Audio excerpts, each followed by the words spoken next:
We got Rivers coming in for a potential 3-peat. True. And we got Trent coming in for a potential 4-peat. True. Ooh. So this is an announcement for all of Germany and Europe. Where are you guys at? Come on, this is your contest. You guys got to step up. I approve waterboarding. They're talking about wakeboarding. The thing about wakeboarding, every trick is an invert. Backside. Air railies. A new dimension. All right, we are back. Another episode of the Grad Matters Shop Talk, episode 10. We got recurring guest Guenther Oka to my right. How's it going? We're doing great, man. Thanks for having me. Great. Thanks for coming. And then we got Daniel Johnson. What's up? How's it going? Stoked to have you in the studio today. We are cracking a couple cold ones, and we're going to fire this off with, this is the LAO special, I will say. So this is coming out Tuesday before LAO, so we're going to dive into LAO. I talked to Benni over at Langenfeld, and we kind of dive into some of the details of the format, setup, all that stuff. But first, we're going to start off with a new edit from Liquid Force called Elsewhere. I think Maddie edited and filmed most of this. Am I correct on that? Yeah, I'm pretty sure from top to bottom. So sick. So we're going to dive into this. It's a 7.5-minute edit. Got some guaranteed heat from DG. I'll preview that. Yeah, well worth a trip to Tywake Park. I just got back from doing our Liquid Force photo shoot over there for the 26 model year. And what a spot, man. Like, you wake up just hot. Just you're sweating. Like, you walk out of the room, don't even bother putting your shirt on because it's so hot, like every single day, which makes the riding though insane. And it does make the features a little sticky, but you know, the guys who have been riding out there, we only got like 5 days of riding in, but Claudia, Dan, all those guys, you know, they had this park dialed. Well, Claudia's been spending a lot of time there for years, I feel like. Yeah, without a doubt. She's got to be pretty dialed. And I've never been. That spot is on the bucket list for sure. Yeah. But yeah, they have this like psycho wall that Dan just did like a switch indie front roll up to Pretz 2.7 into the bank. Real. The thing's meaty, dude. She's tall. Yeah. And it's definitely, it's an intense park, you know, like those triple pipes from what we have like at ODub or what I feel like some of the parks in the US have, those rail to rails are aggressive. Looks like they can eat you alive, dude, because they're not skirted either on the bottom, which is... Yeah, and those are all pounded in too, so it's like they don't give it all. Yeah. So real, like, intense riding, but, you know, I think when we move into the topic of LAO, this cable will come into conversation because the riding style that it breeds, I think, and how those riders will take, you know, what they've learned riding the winners here and then transport it to the comps and stuff. Yeah, there's no doubt Tywake Park is a top 3 cable in the world. I don't know. It's really high up there. And I mean, what? Okay, so you said it's hot there. What time are we talking? Like, you guys start riding 7 a.m. Are we like when's sunrise? We did on the water at 6 a.m. Okay. So sun's like just kind of popping up. And that's like a great time to ride. Midday, you know, 2 o'clock. It's like almost unbearably hot to ride. And then we did a bunch of night sessions because they have the most insane night riding setup like ever that I've ever rode. You know, we shot a majority of the stuff at night. Looks like you're shooting full daylight. You know, it's really, really cool. So they got their lighting game on point. That shot was insane. I love that. Just the fact that Dan's kind of like going small over the little mini mega, just doing some little fun hits, and then just like, bam, he goes to the freaking moon off that. Well, he's got to have one of the best back fives too, because he goes, I mean, bigger than anybody else. And he just obviously grabs the shit out of it. So. I really liked how they went through the trees at the start. Oh, yeah. Yeah, that's what we're saying about Maddie, dude. Like, I don't know if that's him filming for sure, but he's obviously has a vision here. Like, yeah. And then when he went that last hit, they cut to him close up, and it was just the super slow-mo. Yeah, it was cool to see Claudia ride in person as well. You know, her coming back from her injury last year. And, you know, this is also something that's worth talking about, too, as we move into LAO, because I don't know if you guys remember, but she got super skunked at LAO last year. Like, tooth through her lip, right? Or something like that? Yeah, she slipped out and busted her face on one of the features and had to pull out of LAO last year. That was a big bummer. But that was her coming back off of her crazy leg break that she had. And so she really kind of got like that first event comeback, you know, hype really like stolen from her. So I bet you she's going to be coming into LAO this year with a ton of fire. She's got to be hungry, dude. And the riding that she shows off in this clip and the riding that I got to witness in person. That's the clip she's I on was it. talking about. That clip is so good. Well, okay, we got to just rewind this 45-second session after Claudia was obviously thrown down, but it's DG just going to the moon for like 30 to 45 seconds, and it's It never gets old. Edging as It hard as never you gets can, old. there's Doesn't get old. the whole time. Even a nose tail. Shout out Jacob Sendy. And watching Dan ride, look at this, just Oh. tacked out, dude. And that's a grab, poke, and a tweak right there, fellas. And look at that's, that hand that's between what the you like. boots. Yep. Oh, yeah. He knows what's going on. Come on. Yeah. No, they said it was super sick, and just to be there though and like watch Dan ride in person is just something. At his And home then park too. Yeah. we did a little like wake skate challenge where we're all going out. You know, it was like Nico, Felix, myself. Like, okay, we're gonna all pick a trick and do it. You know, so I did a little front shove, and we all did some shoves. And then Dan's like, yeah, maybe I'll try like a varial heel. I'm just like, first try, and then goes into like just this like insane variety of wake skate flip tricks that I just like can't even comprehend. And just in like all first try, and we're just like, yep, okay, well you won, Dan, for sure. Like, but you just forget that he's backyard, you just dude. forget how insane he is on literally any water device ever. Yeah. On the skate, he's you forget how good he is on the skate, and then you see him and he's like, okay. And He on does the the trick wake ski. skate. I love the trick That's ski. true, edits, yeah. dude. They're so good. He had to have gotten bored at some point. I was like, all right, we're going trick ski and He's like, this is getting too stunt easy. on him. Yeah. Yeah, the trick ski stunts are insane. Yeah, sick new. Look QD, at that, yeah. grabbed proper. So this is mostly Claude and DG. Oh, that's a great roll. Still, yeah, real nice. She talks about it at the end here, but just them going back and forth to get perfect landings on everything. Like she said, I think 70 tries. Like, At a girl. Hey, This is Switch, That's switch, hand He's plant, goofy. tootsie. We were Come talking on, about that that's before. nutso. The hand plant. It's like late dum dum. yeah, dum. Thanks. So crazy. Yeah, this wall is massive, so fun. Really good dimensions on the wall that they've built there. It's kind of similar to like the unit feature that they have down at Shark, but I would say better. Yeah. And now Matty gets his cameo, and he gets to have his fun. I'm just gonna say that Matty's cooking. I don't want to say anything else, but Matty is absolutely cooking. He showed us some stuff when we were at Thai Wake Park, and my mind literally was blown. Some of the most fun wakeboarding I've ever seen done at a cable park, and he only showed it to us once, and I just wanted to keep watching. So that's how you know it's good. We're just gonna leave it at that. And, you want more. Good stuff, Matty. And you can assume that Maddie's always cooking, but it's good to hear confirmation. Oh yeah. That's up there. Yeah, it's a big one. Real big one. Not a huge kicker either. No, fun little transition kind of whoop-de-dooer. This little pipe looks like a lot of fun. Yeah, a little step up. Yeah, she is freaking teed in this edit, man. Yeah. Like everything. Both of them. Yeah. I think Claudia's hungry for it, you know? I think she's coming with some vengeance for 2025 season, and you know, this training ground is a real good spot for it.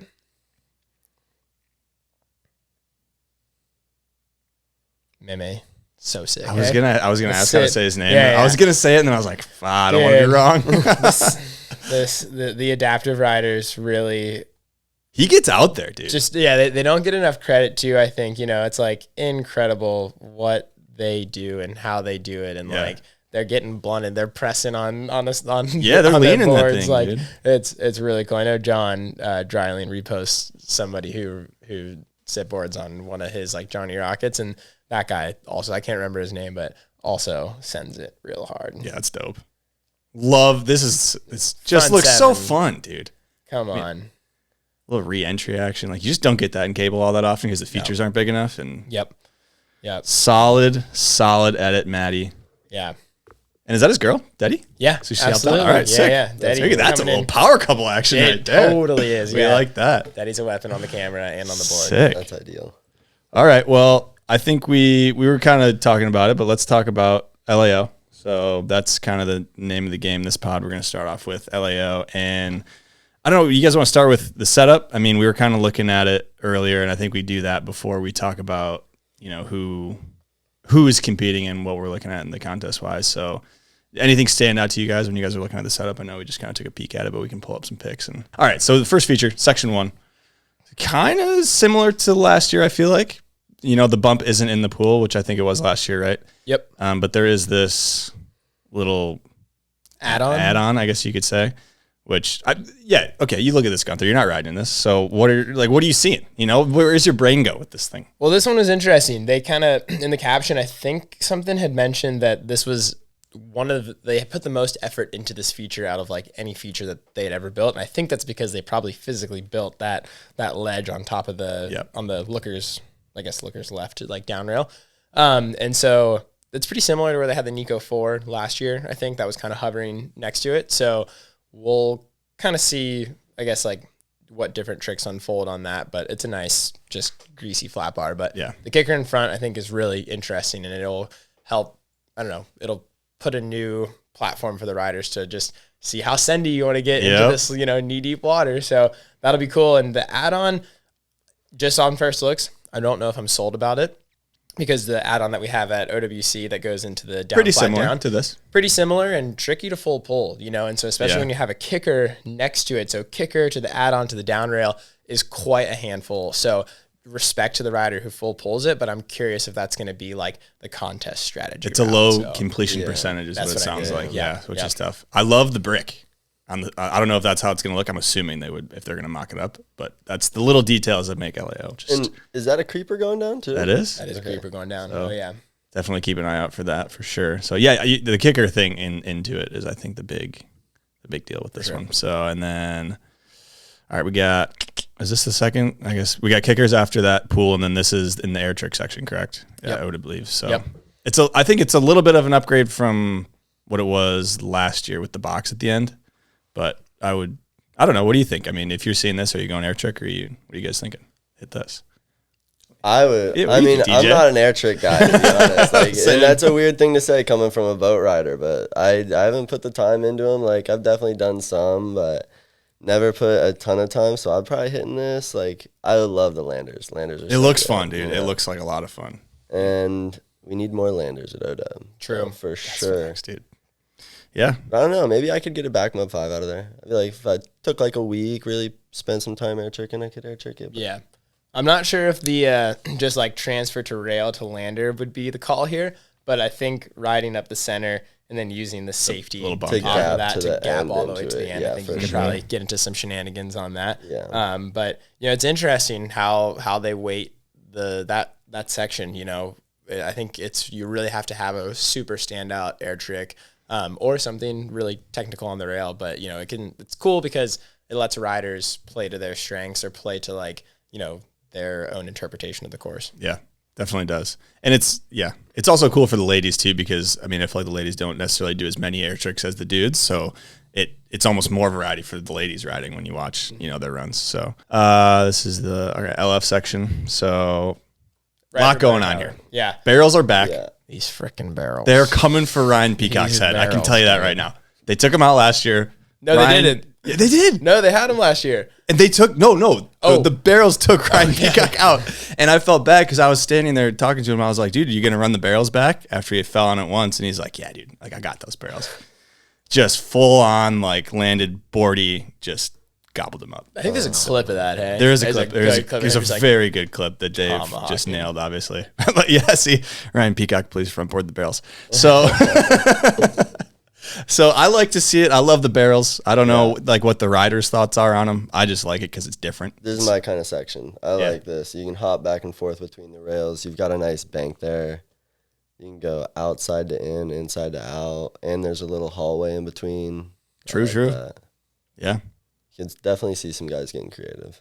Yeah, it's actually I think I was talking to Gavin maybe, in that first rail on the right is kind of similar to what they had actually in 2017 when that was the second year of LAO, first year of LAO, but I think it was the Nico flipped around, or no, it was a C&B on where the rooftop is that went over to it, so you can kind of do safety over to it. So these guys, they got to dig deep for however many years doing LAO to keep coming up with insane hacks, and using the features that they have at the park. So they do a pretty incredible job for how many years they've been doing it, how creative they get with the hacks. Big shout out to Langenfeld. Yeah, there's effort put into so this. Much, and so much effort. I love that. You even got the add-on there, and then it's got all sorts of stuff going on. So we got that section. So this is the Nissan section. Yep. Shout out. So, dude, the corrugated.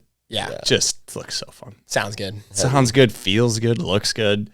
Seeing probably a lot of back fours to that unit, I would assume. Yeah. A lot of flips. A lot of flips to that unit. For show. Yeah, I feel like I see a Trent doing like I feel like he's gonna land 50. He always lands 50 on like the hard stuff to land 50. Like last year on the very last feature on the right, he did like hard way back one, land 50 perfectly on the top section of that rail. So yeah. I don't know. It's on his heels too, so you can see like T to B. True, he couldn't do just T to B Like, right on there. Like a locked in switch 50 blind T to B across would be sick. Yeah. A lot of options, and then kind of just a classic. And then there's one more feature in there too. There's one more section. Not in this slide. We're gonna have to find it. Okay, so that was the Nissan section's the last section, and then this is the middle section after motor tower, so the follow section. Yep. A lot going on this one too. There's a lot going on this one. But I actually think that both of these sections look pretty equally weighted in terms of lines that you can take to step up kind of style, like rail to rail esque. So that's cool because I think that sometimes sometimes these events, the course kind of sets itself. There's a clear if you don't hit this section. one, you're blowing it, you know? Yeah. And like that last one we just saw, I think most of the guys are going to be hitting the corrugated. 100%. So it's like, so kind of makes your bed. But this one looks like you can get really creative. I was pretty stoked on this one, actually. It looked like a lot of fun. Yeah. I mean, the corrugated drop looks fun. Probably. It's kind of got like a casein feature-esque to it, which is cool. And then, just more, I don't know. It's just good. I like it. Yeah. Any comments, DJ? What are you seeing here? No, same thing. Like, gives you a lot of different options.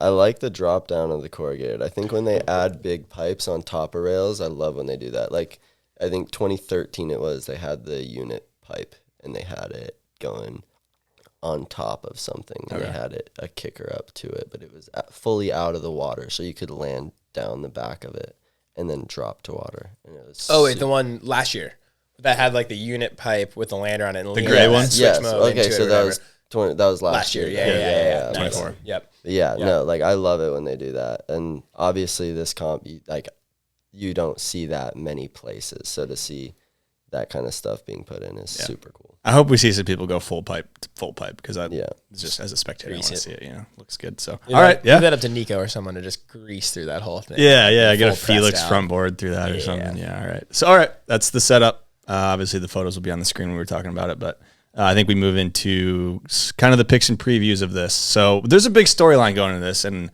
I don't know who would be talking about it, but we need to talk about it. We got Rivers coming in for a potential 3-peat. True. And we got Trent coming in for a potential 4-peat. True. Ooh. So this is an announcement for all of Germany and Europe. Where are you guys at?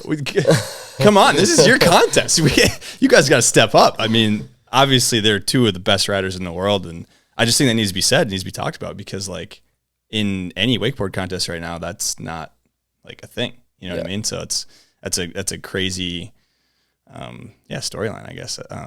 It'll be definitely interesting to watch how Trent and Rivers both approach, and obviously everybody else, but as the defending champs. So yeah, I don't know if who do you guys who's on your mind as to who could potentially step in here and take the throne from these two cats. I gotta go Gavo all the way. I gotta root for the homie, but I mean, it's his brother. Gavin's got it. Like he's one of the sickest cable riders. His style, like he brings it tech, but I think he could have enough to take Trent. Pleasure to watch. I'll cut this part out, but Gavin did text me, and I haven't got confirmation I can say this, but he's not riding in LAO, so he won't be in, unfortunately. So bummer.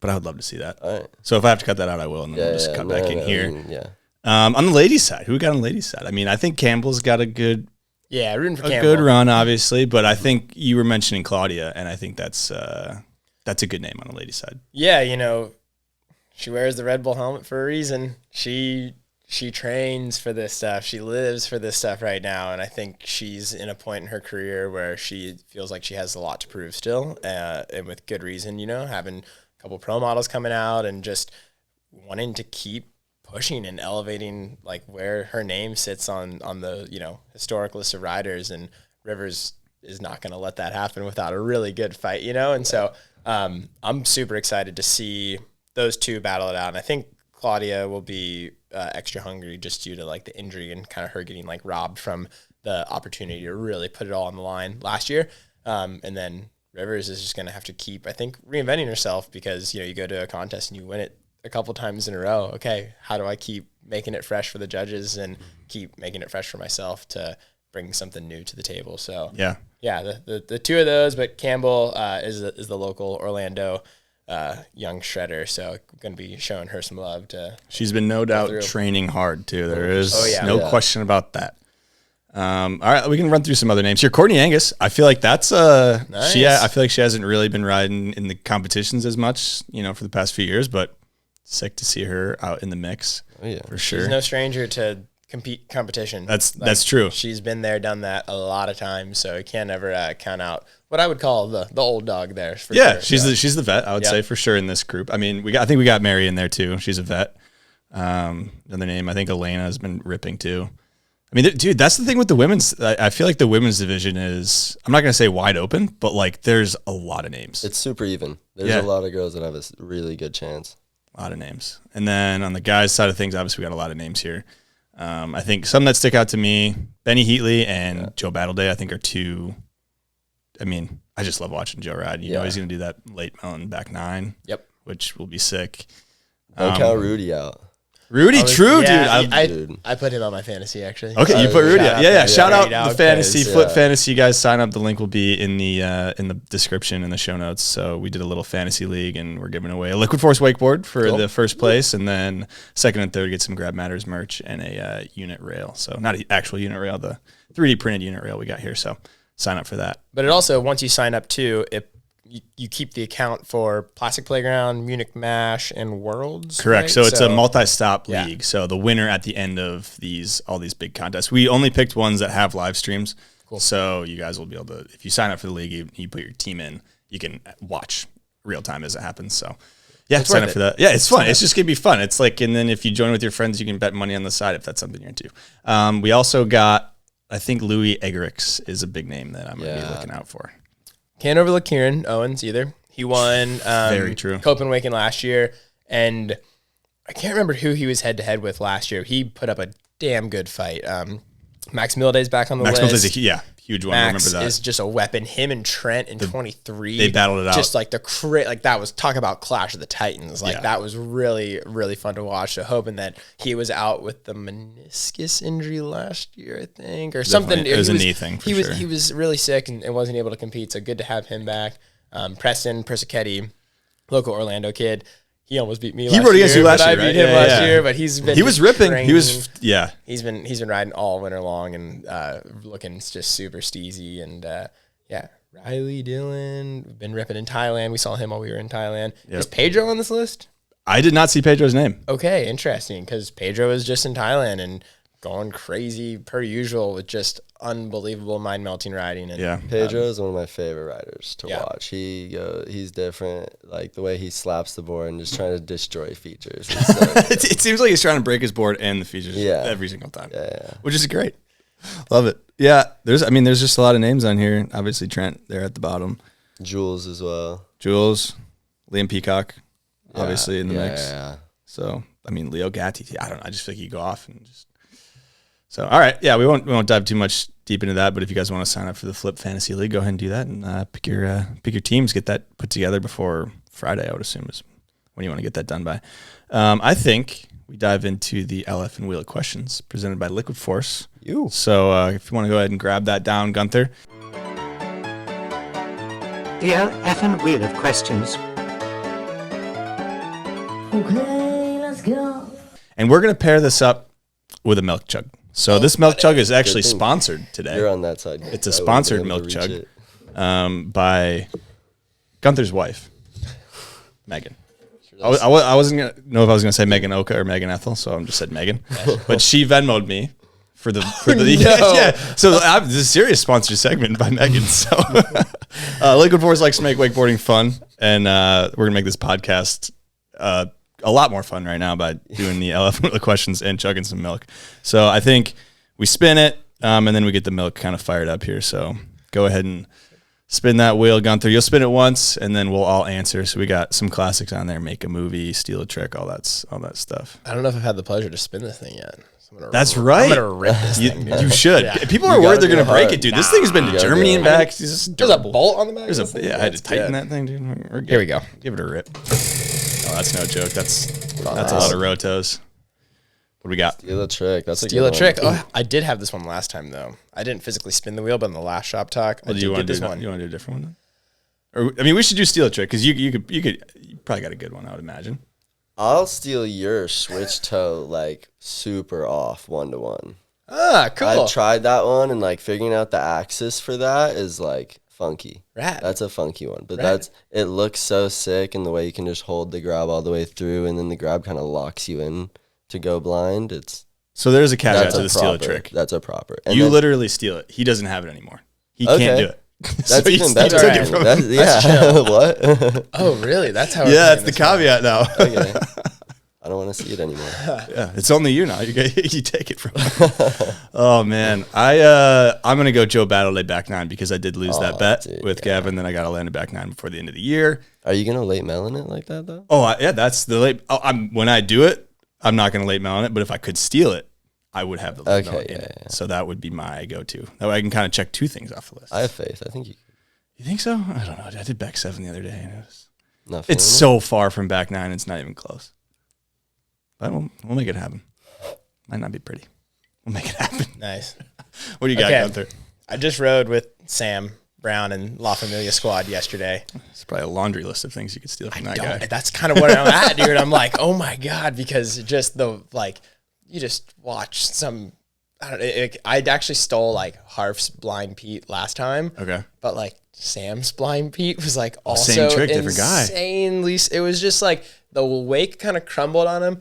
He pops nuke, grabs it, and just lands like he looks like Danny. And it doesn't look like Danny, but just landed like he never even took off through a crumbly wake. And I was just like, dude, that was incredible. I've never been able to do that trick. So sorry, Sam. I might steal that Blind Pete too. That's and I'm just gonna have a quiver of different Blind Petes, dude. She gone. She gone. That's a good one. All right, that's a good one. Yeah, let's bust out these milks, dude. Well, we do a LF'n wild card presented by the crew at Liquid Force. So they got a little bonus question, and they want a wild card pick for LAO this coming weekend. So not a name you would traditionally. Thank you, DJ. Not a name you would traditionally put out there. I think we do one man, one woman. Obviously, we got the list right in front of us. So I don't know. Do we want to milk Chug first, and then? Yeah, sure. Okay, That sounds so good. we can look at the. All right, boys. Gosh. Let's crack these suckers. Anxiety. Can Cheers. Mike hear it? Oh, I heard those ones. Kind of timed it. All right, we got how many calories in protein? 300 calories and Trying to get those gains. 15 grams of protein. Yeah, that'll work. So That'll play. this is Oh, PWT this is training gonna go season super right nice here. on top of my Red Bull. Oh, cheers, boys. Here we go.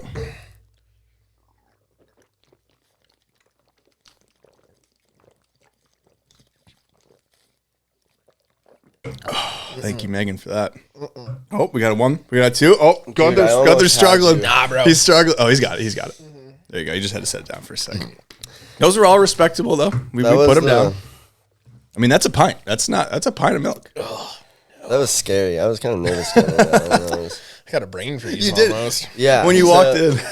off the ice was a good call. That was smart. That was smart. We all got milk mustaches, probably know. You did say when you walked in, you were like, I'm ready for the milk chug. And I was Yeah, like, dude, oh. I prepped. Little That did was you the know, only thing I Megan was worried for. was also ready. So, all right, let's go. Didn't want to Wild end card. up like Dill. Yeah, you don't want to end up like Dylan on here. Wild card pick. We will start with men. I mean, anybody have any names that shout out real quick? Obviously, so we're going wild card, not a standard issue. Trent Stuckey, whatever. We kind of already touched on him, but my wild card was going to be Preston. Preston. Yes, Okay. He stole mine. That's cool. That's Joe. You go, Preston. But he's just been lapping. Like, he's so sick. And he's coming into it, too. Like, he's young. He's still figuring stuff out. And, like, obviously the competition mindset at the pro level is, like, something you got to get into. But, like, just to see him ride, like, I think it'll be a really fun one to watch. He's got the tricks for sure. To go off the back of that, too, this is his second one. So I feel like he got that first one under his belt, Yeah. rode against you. So he probably feels a little bit more comfortable. Yeah. So he's getting into it. That's a good pick, dude. I wonder what his price is on Flip. It's got to be pretty low. It's actually the Still same young. as Joey's. Joe Battleday? Same as Joe Battleday's price. Well, that's my pick. So my wild card for the men is Joe Battleday. Is that a wild card? Is that too favorite-y? All right. You throw it out there. I'll pick another one. dude, That's fair. I'm That's fair. That's fair. I'm going Gianluca Su. Wait, go back up. Jan-Luca Schulz. Okay. I rode against him at Pooltastic earlier this year, and yeah, he had the clip earlier in the year too of doing Switch Crow 7 off the flat water. Dang. So he's a LF Germany rider as well, like on the regional team and stuff. He's like 15 doing like Switch Crow 7 off the water, and is just, you know, I think going to just rapidly keep progressing as he's only 15. And so, go Jan-Luca. So okay. Cool. All right. I was going to go Mirko Ritzman because I got a little tip, an insider tip. Dude. I might have heard some rumblings. There's some rumblings about this kid. So I'm going to go him, and then I'll do like a little backup of Nico because I feel like the 15 years of the peak, that would just be it'd be cool. It'd be a great moment. And shout out to Nils as well, because that's Ritzman. That's Nils' younger brother, right? Mm-hmm. So shout out Nils. He's on the mend with a little torn knee from Thailand. So I was very bummed to hear that. Wishing you a speedy recovery. Because he killed it last year at LAO, and I was very much so looking forward to watching him ride again. So me too. Happens though. It's the name of the game. He'll be Ladies? back. Ladies. Let's start reverse order. Guenther, you gotta. Yeah, I'm getting a Nicole Ragazzo. Ah, damn it. Okay. Yeah, buddy. She's a ripper, dude. We got to shred with her at Wake Paradise on Trent's Roddy trip last year, and it's actually funny. Megan picked her for Wake the City in like 2021, like when she could do like a front roll, like ungrabbed, you know, and they got third together at Wake the City. And now Nicole's like full ripper, like doing really proper rail riding and good kicker hits. So excited to see what she has in store. That's fair. I like that one. I'll go Katinka. Ride with Katinka. Dude, these are is that not an underdog? Cop out. I don't know. Katinka's a ripper too. Like tried and true. You know? I know. Well, I don't know. There's also the ladies list is like we were saying earlier. It's like it's a smaller field, obviously, but they're all. I'll go Orla. Orla win. I met her. She was sick. Orla's sick. Yeah, she's sick. Okay, I'll go with her. Sorry, Katinka.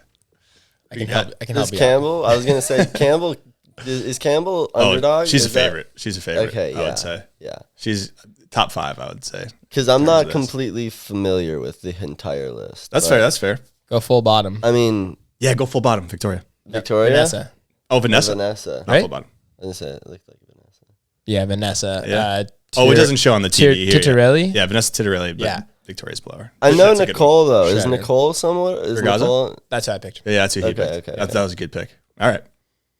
Well, there we go. We got a lot of picks in there. That's good. Stumbled through that one, but we stumbled through that one. We got the list here. There's a lot of names. All right. There's a lot of names. Also, I'm not super familiar with the lady side of cable stuff. I need to go to more cable events and get into it. And I'd love to. I'd love to go to LAO. Yeah. Well, that's the cool part about not only LAO, because there's a list that we're looking at of almost 60 riders, men and women combined, is what I'm looking at. Yep. So that's an insane amount of participation from both sides, and the fact that LAO is in Europe and it brings out these incredible riders that you've never heard of out of the woodwork. Like it's crazy. Yeah. It's just like, oh, that person shreds. That person shreds. Like, and it's impossible to know everybody's name. Like it's especially on the cable side of things. There's just so many damn names, which is it's a good thing that we have. Also, BROstock is back and happening June 27th and 28th on Lake Lanier in Gainesville, Georgia. Go to BROstock.com to learn more. We'll be there. You'll be there, Guenther. I'll be there. You'll be there? DJ's going to be there. Oh, okay, it's going to be a squad. We're all going to be there. It's going to be sick. BROstock's going to be killer. If you hear BROstock's back and you don't go to BROstock, come on. I mean, what are we doing here? Do you wakeboard? Get some friends. Get any sort of vessel that floats.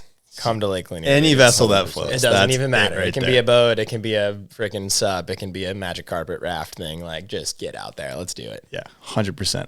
All right, I think we now dive into some clips. So we kind of teased the Cruisy Boy Wake. We just, I don't know, over the past like 2 months, I feel like I've seen this kid, dude.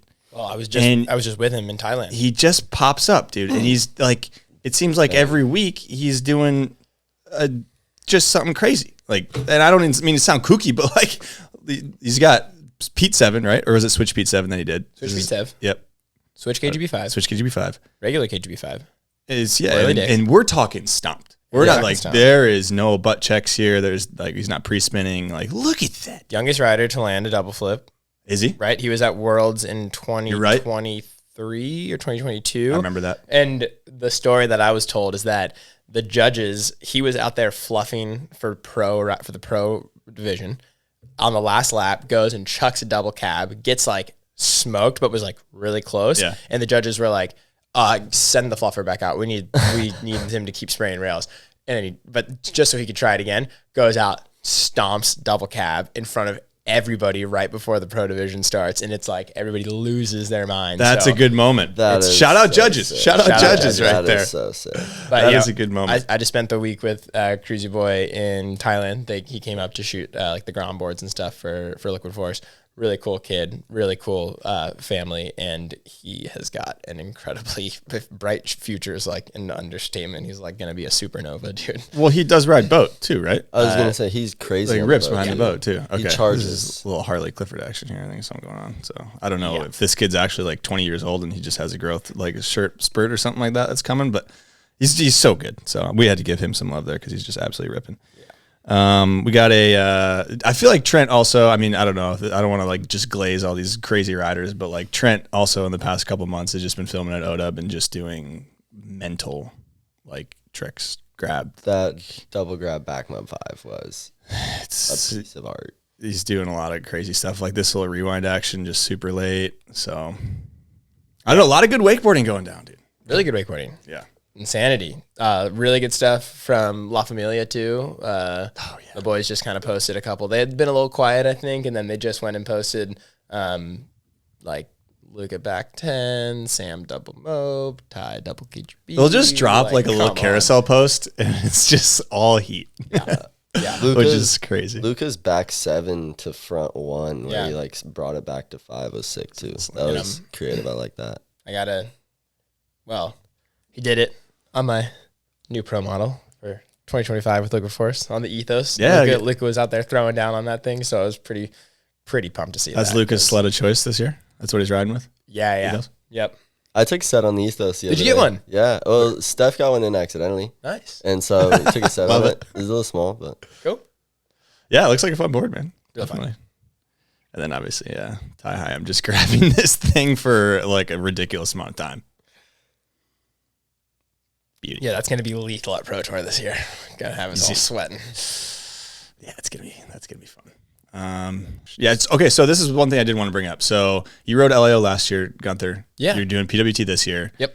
And obviously Trent is pushing the boat game. Oh yeah. So I think he's kind of dipped his toes in last year with some smaller contests. Yep. But you could definitely see him on the Pro Wakeboard Tour in the future. So I'm just wondering, like the mindset behind. I haven't talked to Trent about it. I mean, I would go for the 4-peat if I was him. But you went to LAO last year, got second, right? Yep. Okay. This year you're doing PWT. What's like the thought process, I guess? I've got a lot of stuff on my schedule that logistically makes a lot more sense for me to be in the States. Like I fly straight to the Axis, like model year 26 photo shoot straight from Pro Tour. So instead of me flying straight from Europe to that event or to the photo shoot, I'm going to be stateside. So makes a little bit more sense. But for somebody like Trent, I think the 4-peat's really important for him, and he's got a lot of time to continue to evolve his boat riding and like make those choices later down the road. But I mean, I don't know. He kind of proved it at the LCQ for Masters that he can do it, and he 100%. Can do it in a run, and he can do it really freaking well. So he qualified for Masters.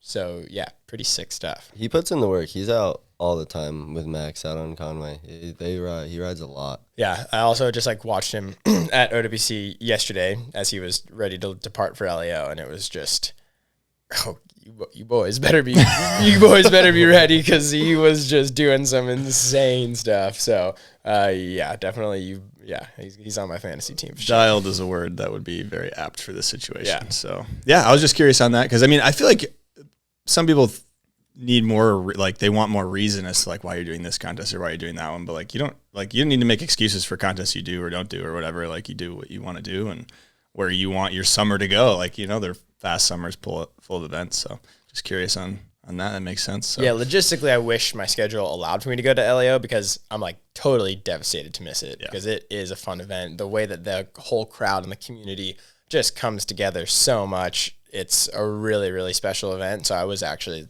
like really bummed to miss it. But that's the tough choices when you're riding boat and cable. You just can't have them all. So. Summers are short, man, and you got to split your time up. So that's that. But all right, we got just a quick clip here. I want to show you guys. We got a drone-powered barbell wakeboarding situation. Pretty sick. Kind of sick, not gonna lie. Could be the future. I don't know why he threw the drones in the water at the end there, but waterproof drones, I reckon. Yeah, obviously, yeah. Yeah. Is that like old Connolly setup, it looks like? Yeah, I think it's a casing board. The Groove, maybe, what that one's called. I heard those boots were actually not bad. Yeah. Yeah, definitely not sure if that's the future, but hey, he's out there getting it. I would try it. I would try it. Just don't film me. So we got, it was Alex Bozer in when she did that flip. So yeah, little quick web edit that just released from some of the U.S. squads. So you pilot. Yeah, it's a little southern action. We wanted to shed some light on. So it's like a little 12-minute edit. Stand out to me is obviously Alex. I think Trey has really good style. I love watching Trey ride. It was his part right before this, but this clip from Alex, dude, she does back roll to the firecracker, waterfall rail, whatever you want to call it. At Valdosta. That thing's a heavy feature in general. So it looks mellow, I feel like, and then you go to board slide and you're like, oh man. But then she just gets bodied trying back roll and lands on her back. Can you insert that Mike Tyson clip? Like, my back is broken. Spinal. Like that is that's what happened. Mike, were you really sick this week? What was the problem? I broke my back. What do you mean by that? My back is broken. What, a vertebrae or what portion? Spinal. The kicker there, I don't even know if it's like, I don't think it's screwed in. That's like a pallet. Like that's like milk pallet that's just resting there. And I'm always kind of like nervous to do that transfer because I feel like the milk pallet's going to fall. But it obviously is fine. So she just gets bodied and then goes back up, does a little kicker readjustment, gets a proper kicker in there, but gets after it. And, respect for going back and just getting that one. Follows it up with a little back 3 out after. So just wanted to shed some light on that edit. Obviously, all the links will be in the description below. That's it for kind of edits. We did a little piece on Soupy Sundays, which was cool to see. I like to see, the boat and cable mixed from Campbell. That was a good one. And Jacob Sunday, so that was cool. Jacob's style is so good. So I think we take a little breather.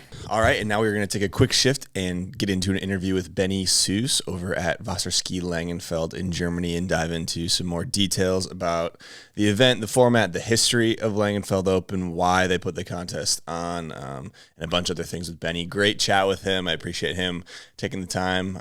He's doing it live from Langenfeld, so it's pretty cool to see, the sunny Bluebird days over there at Langenfeld in the early season. So hope you guys enjoy this quick interview with Benni Suess.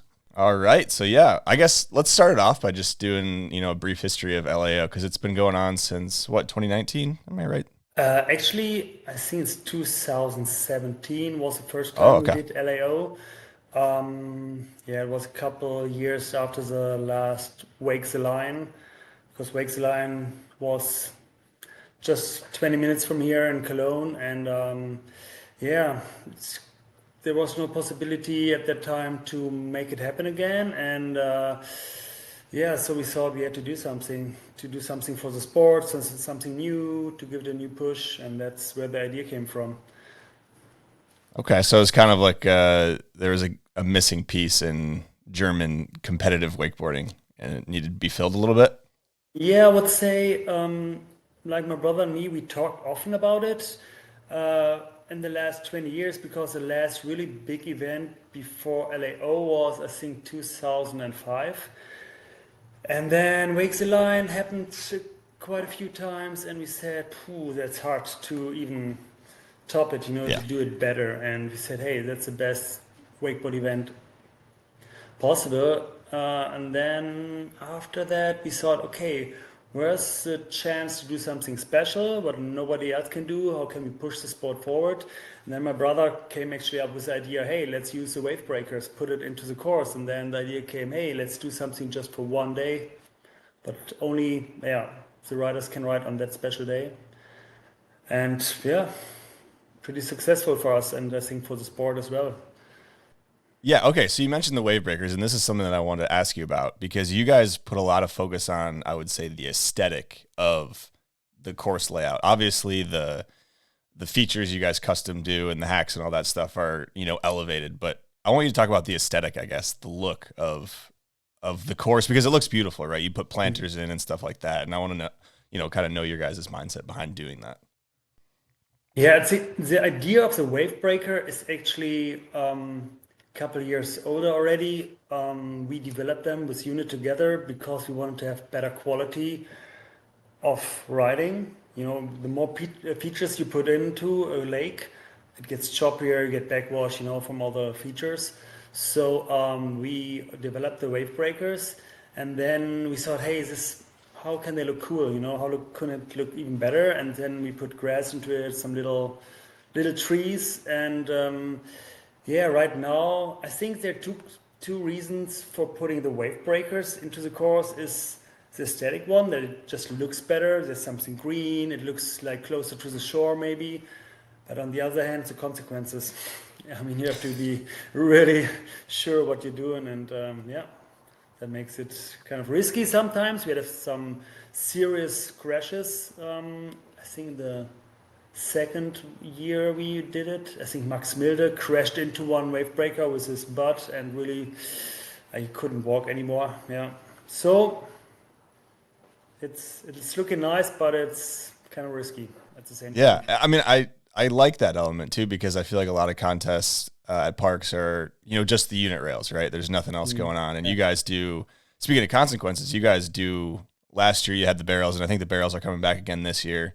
So you're not just doing unit hacks, you're going a step above that, I guess. So maybe speak to the importance of truly having a gnarly course where there are consequences, and it's really, you got to put it all on the line, Yeah, I mean, it's the same like winching. I mean, it looks easy, but once you've done it, it's the gnarliest thing you can imagine in wakeboarding, because the consequences are so high. So for us is we want to do the wakeboard event on the highest possible level. So sure, there's some riders where we are hesitating. Should we allow them to even enter the comp? Yeah, I mean, it's... Yeah.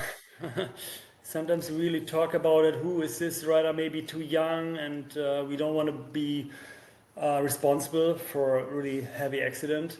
But in the end, hey, it's action sport, it's wakeboarding, and I think it's important to give it something special, this little spicy flavor to it. What makes it, once you ride it, it's really... It's special, and you have to stick to the trick, otherwise it could get really bad.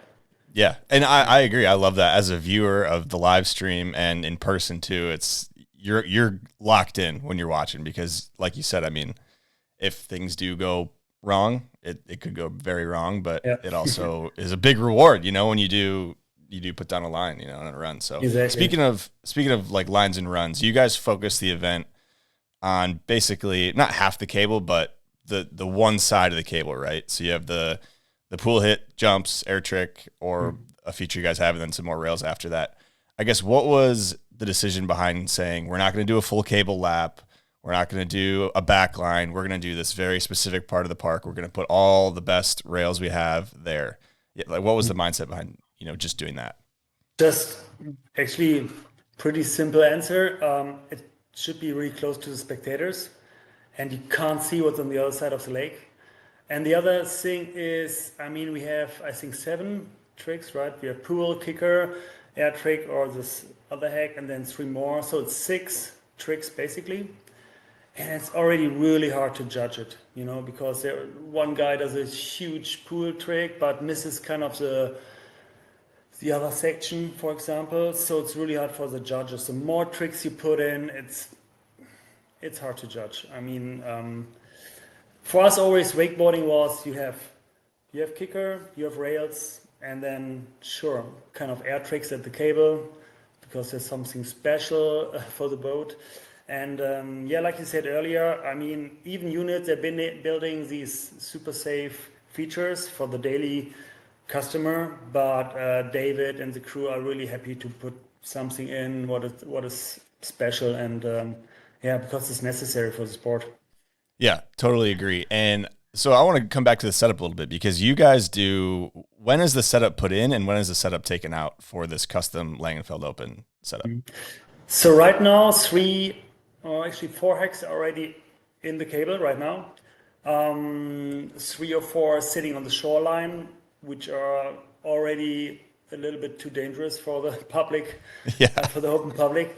I mean, the riders, they arrive a couple of days earlier. They can ride the the cable, get used to the pull, the tensions, and then Thursday night at 8 o'clock, we close the cable, and then our feature crew, including David and the unit guys, they're changing the setup within, I would say, 4 to 6 hours. Yeah. And then Friday morning is always the best part of the event for me.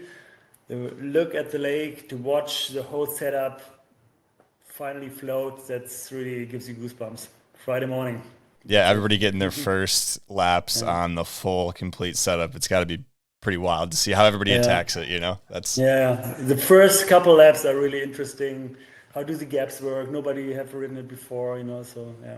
Okay, so let's talk about format, because I'm curious on how it's changed since 2017, the first year, and why you guys have made some of the tweaks you guys have made to the format. Mm-hmm. So basically the format, we have heats in the beginning, then we have head-to-head, and then we have super finals for persons. So the reason for that is we love head-to-head because it's better for the spectator. It's not always 100% fair because it depends on which opponent you get. And sometimes you have the best two riders already in the semifinals, for example. But I think it's a great format, and it's a little different tactic how you ride, because you really have to focus on this one special other rider. And the super final within 4 persons, also 4 persons in the super final. We had this experience 2004, I think. We did our first head-to-head contests, and back then we had a super final or final with 2 guys head-to-head. And if one rider falls, the other rider doesn't have to do a big show anymore, because he's safe through. So with 4 riders in the final, it's really good format, and it's still kind of easy to watch for spectator.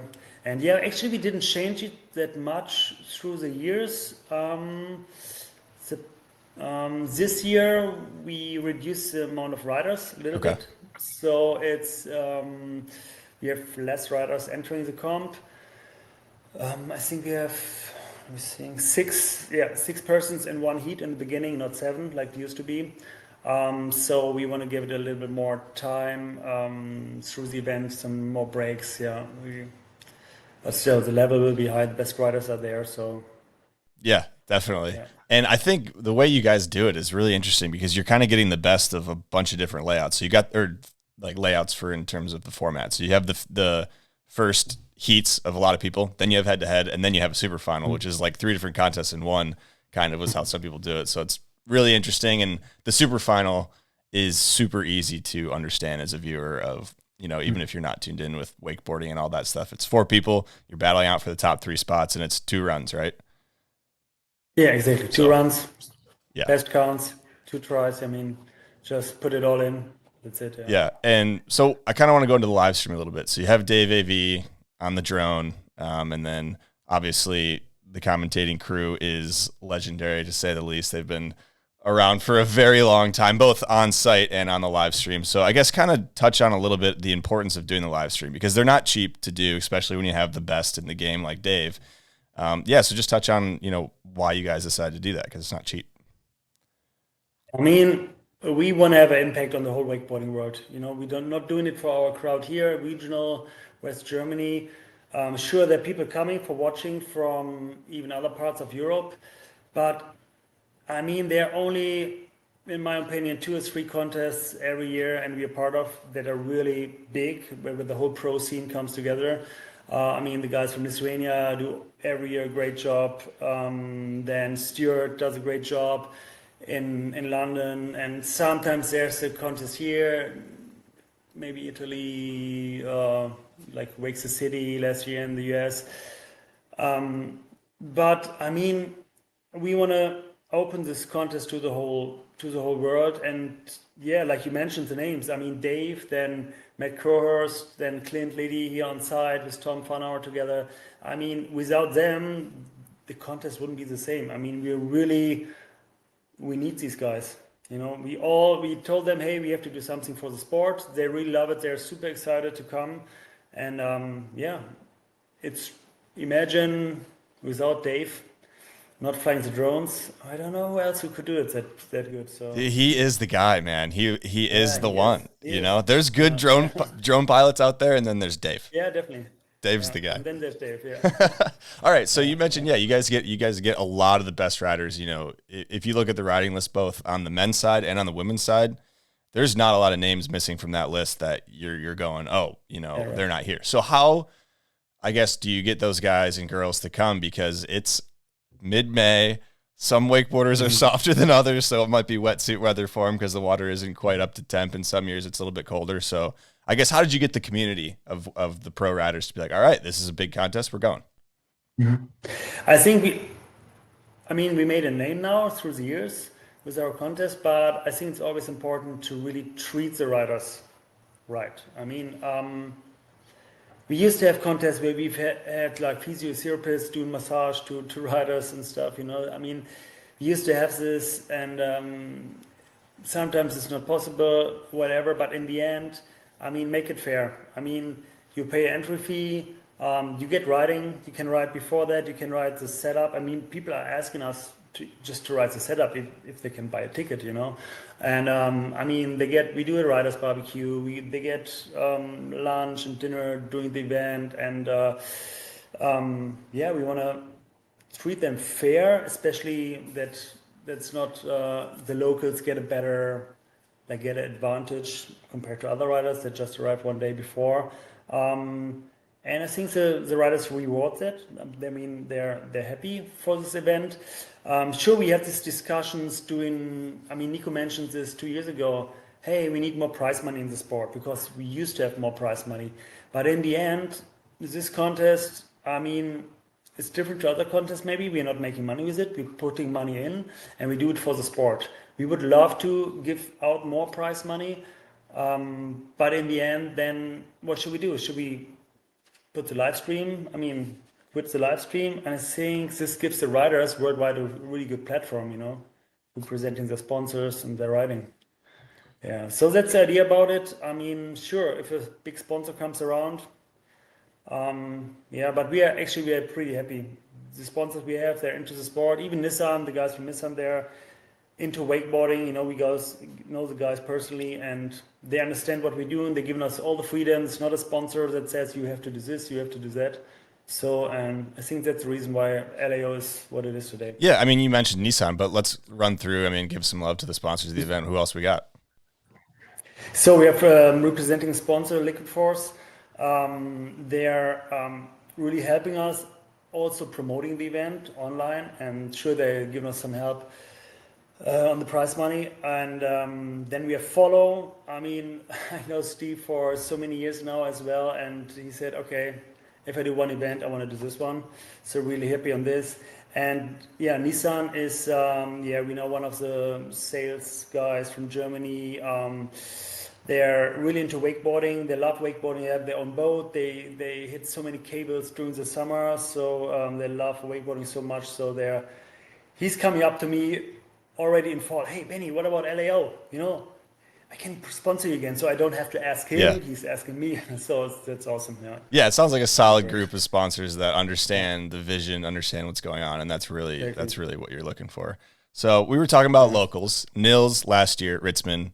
He's a local, and he put on, he was a serious contender. Obviously, we have Trent, Gavin, all of the big names, but Nils still on the younger side of things, and he was unfortunately injured this year, but I was definitely going to have him as one of the favorites to be on the podium if he was not injured. Yep. But let's hear some names you might have on the men's and women's side that maybe people aren't thinking of. So obviously we got some classic contenders like Trent and then Rivers and Campbell on the girls, but who are some names you're seeing and looking out for that people might not know?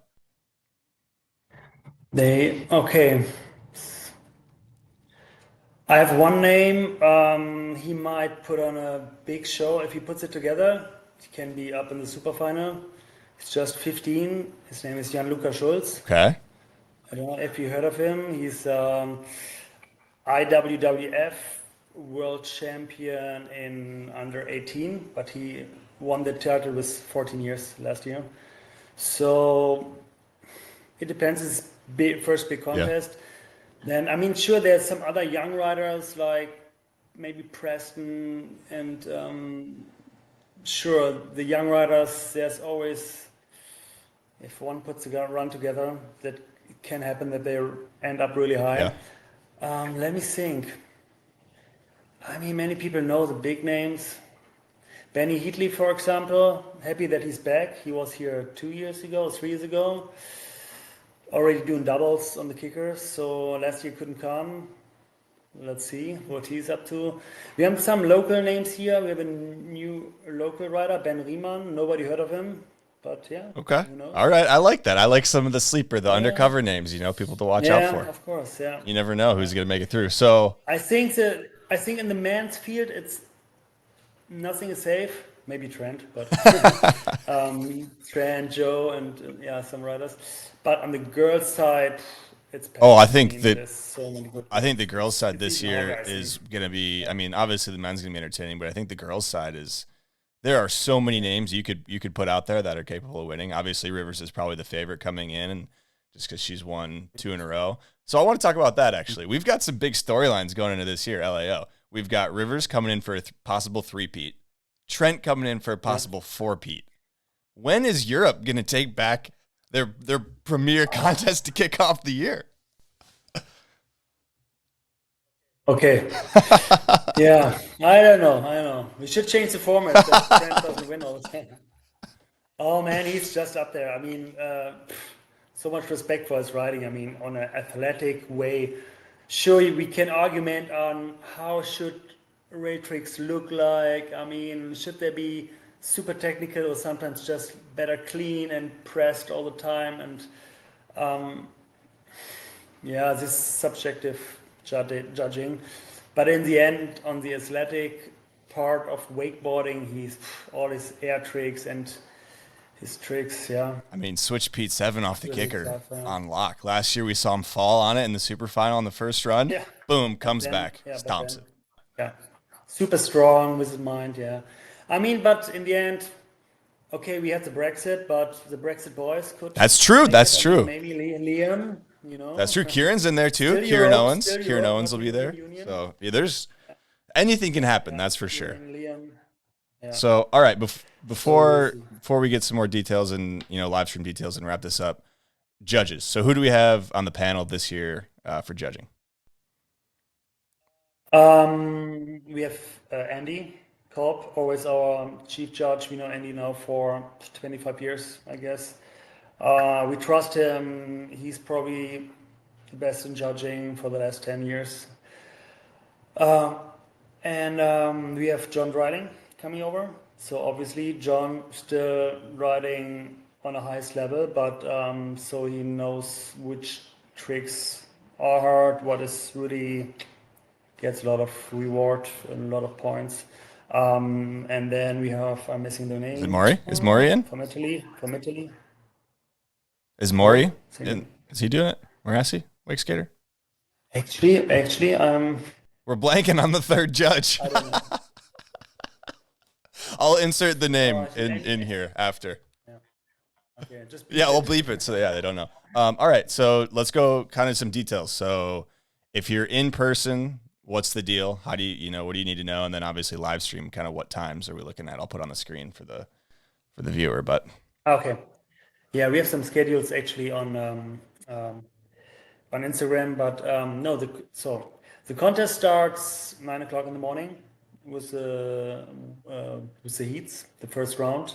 The round of 16, I think it's approximately 2:15, 2 o'clock, 2:30 in the afternoon. And then we already started live stream actually on the round of 16, so you can watch it. But then the main live stream starts with the round of 8. So round of 8, men and women, starts at 4 o'clock. Sweet. European time. Central so if you only tune in for one thing, that's what you're tuning in for. Okay. Yes. And if you're interested, want to see the round of 16 of the men, you can tune in earlier. The other live stream before. Sweet. Yeah. All right. I mean, is there anything else you want to touch on? I think this was great. I appreciate you taking the time, but all good. And we really appreciate that you do a talk about it with Guenther, and who else is? Daniel Johnson. John, right? Daniel Johnson will be in here. Yeah, Daniel Johnson. Yeah, Daniel will be in there. So no, really happy for that. We're looking forward to the Fantasy League. Yeah. Who put there? That's gonna be cool.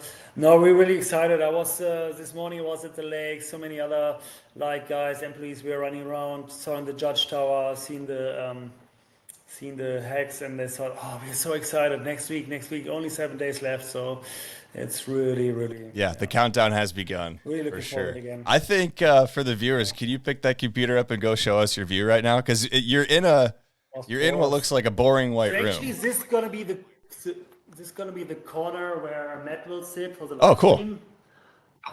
So really on top. So we're going outside now. Look at that view. So this will be the area where Dave will start with the drones, and then you see Judge Tower. And let me move a little bit forward. I'm really on the roof. Man, it doesn't get. Okay. Look at that.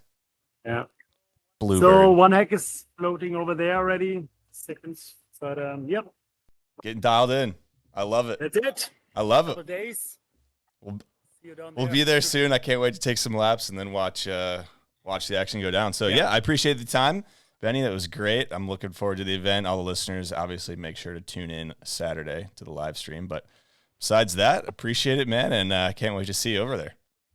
Thank you. See you All next week. All right. Thanks again, Benny, for coming on. That was a great chat with him. Now we're going to dive back into the rest of this episode of Shop Talk with Guenther and Daniel Johnson. All right. I think it's time we dive into the Slingshot Silhouette Challenge presented by Slingshot. So I got 2 photos here that I have silhouetted out the rider, and you guys are going to have to guess. We're going to go one by one here. So I got 2 different riders. Let's see who's the first one here. We'll go this one for Guenther to start. We'll see if he can nail who this rider is. The photo will be up on the screen, silhouetted out. So, okay, okay. However, say it. However, I did just watch this. Like Megan and I just watched this about 2 nights ago. So it's pretty fresh in the brain right now. You got this one, DJ? I'll get a little stab at it. Slingshot board. The board is a big help, I will say.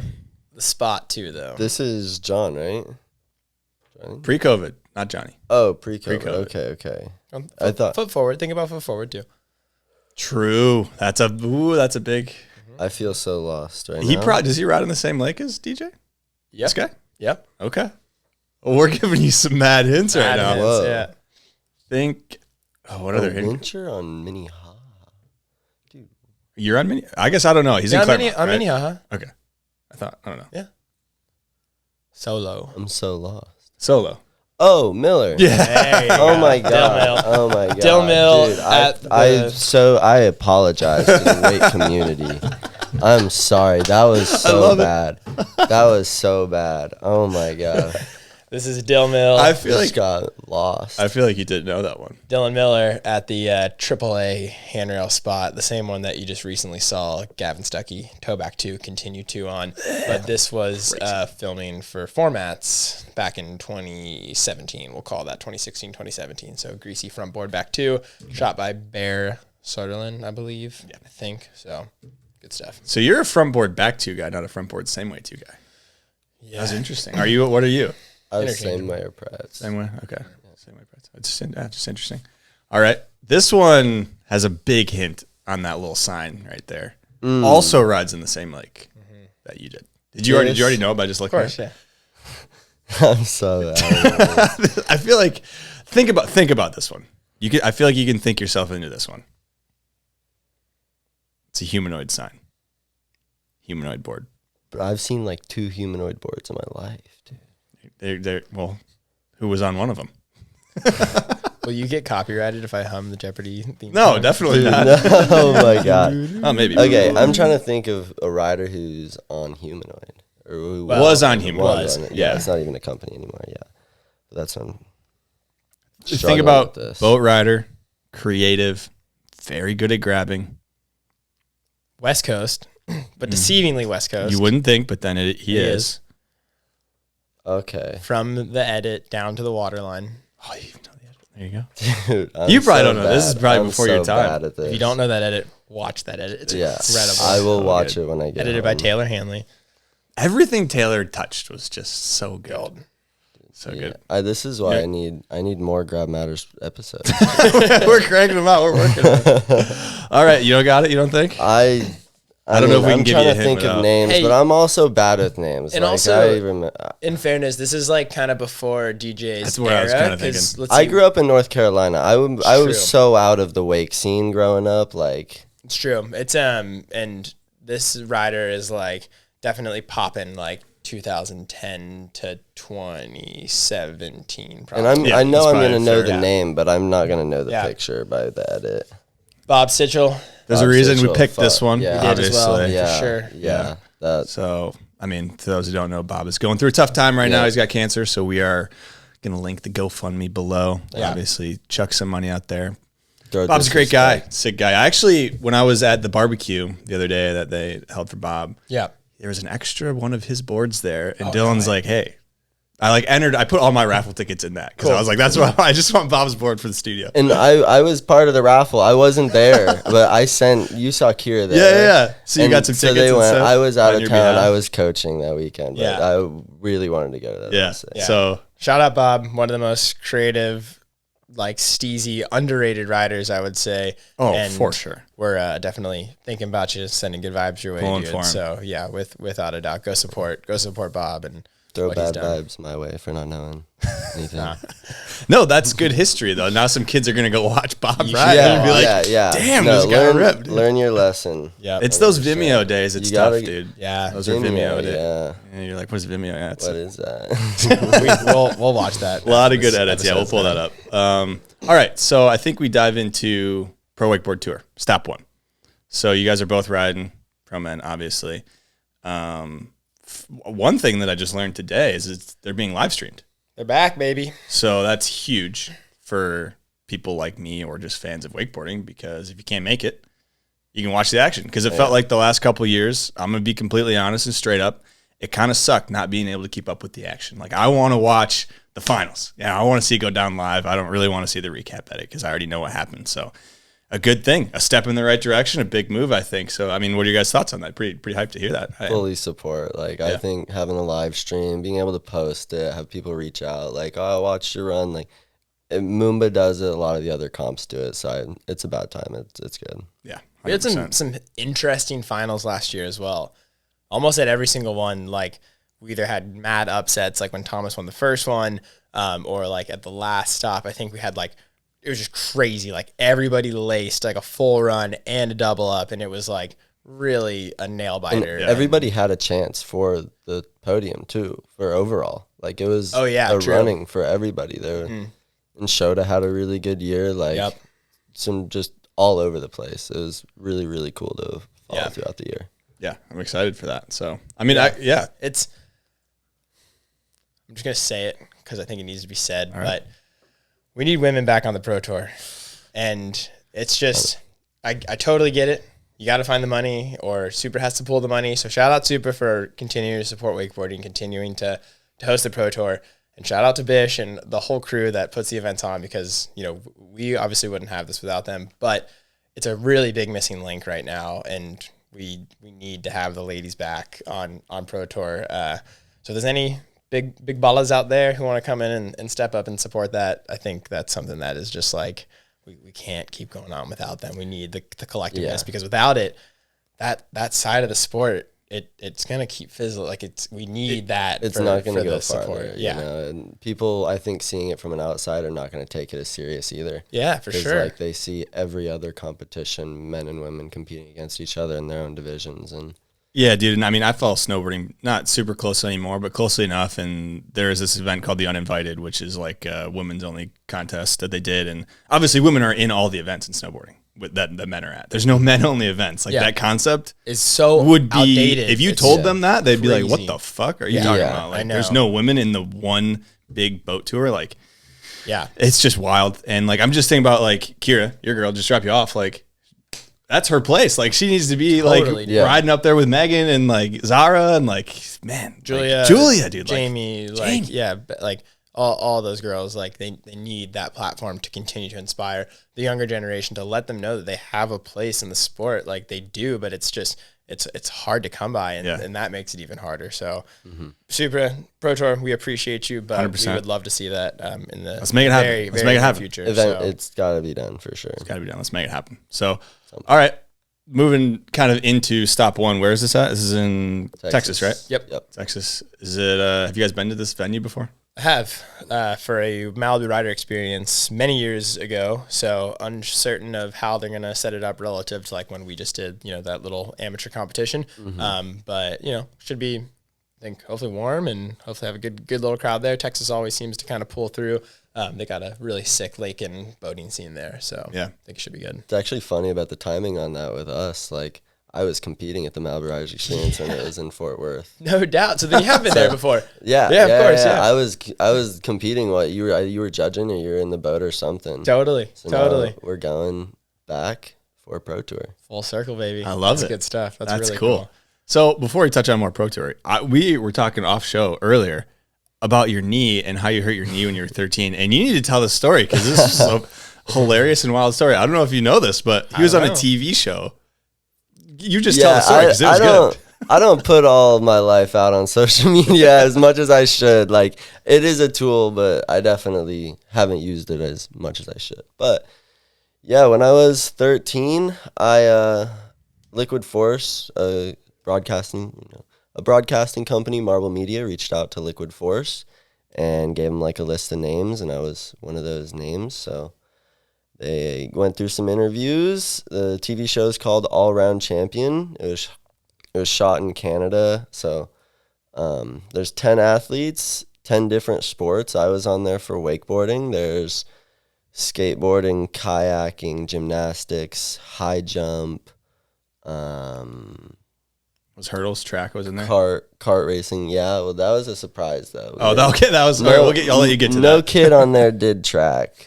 But so yeah, anyway, 10 kids, 10 different sports, and the premise of the show is you compete in every sport except your own. And so they had 1 week of filming for each sport, and I would teach all the kids how to wakeboard, and then they would compete against each other. And so they're obviously high-level athletes in their own right.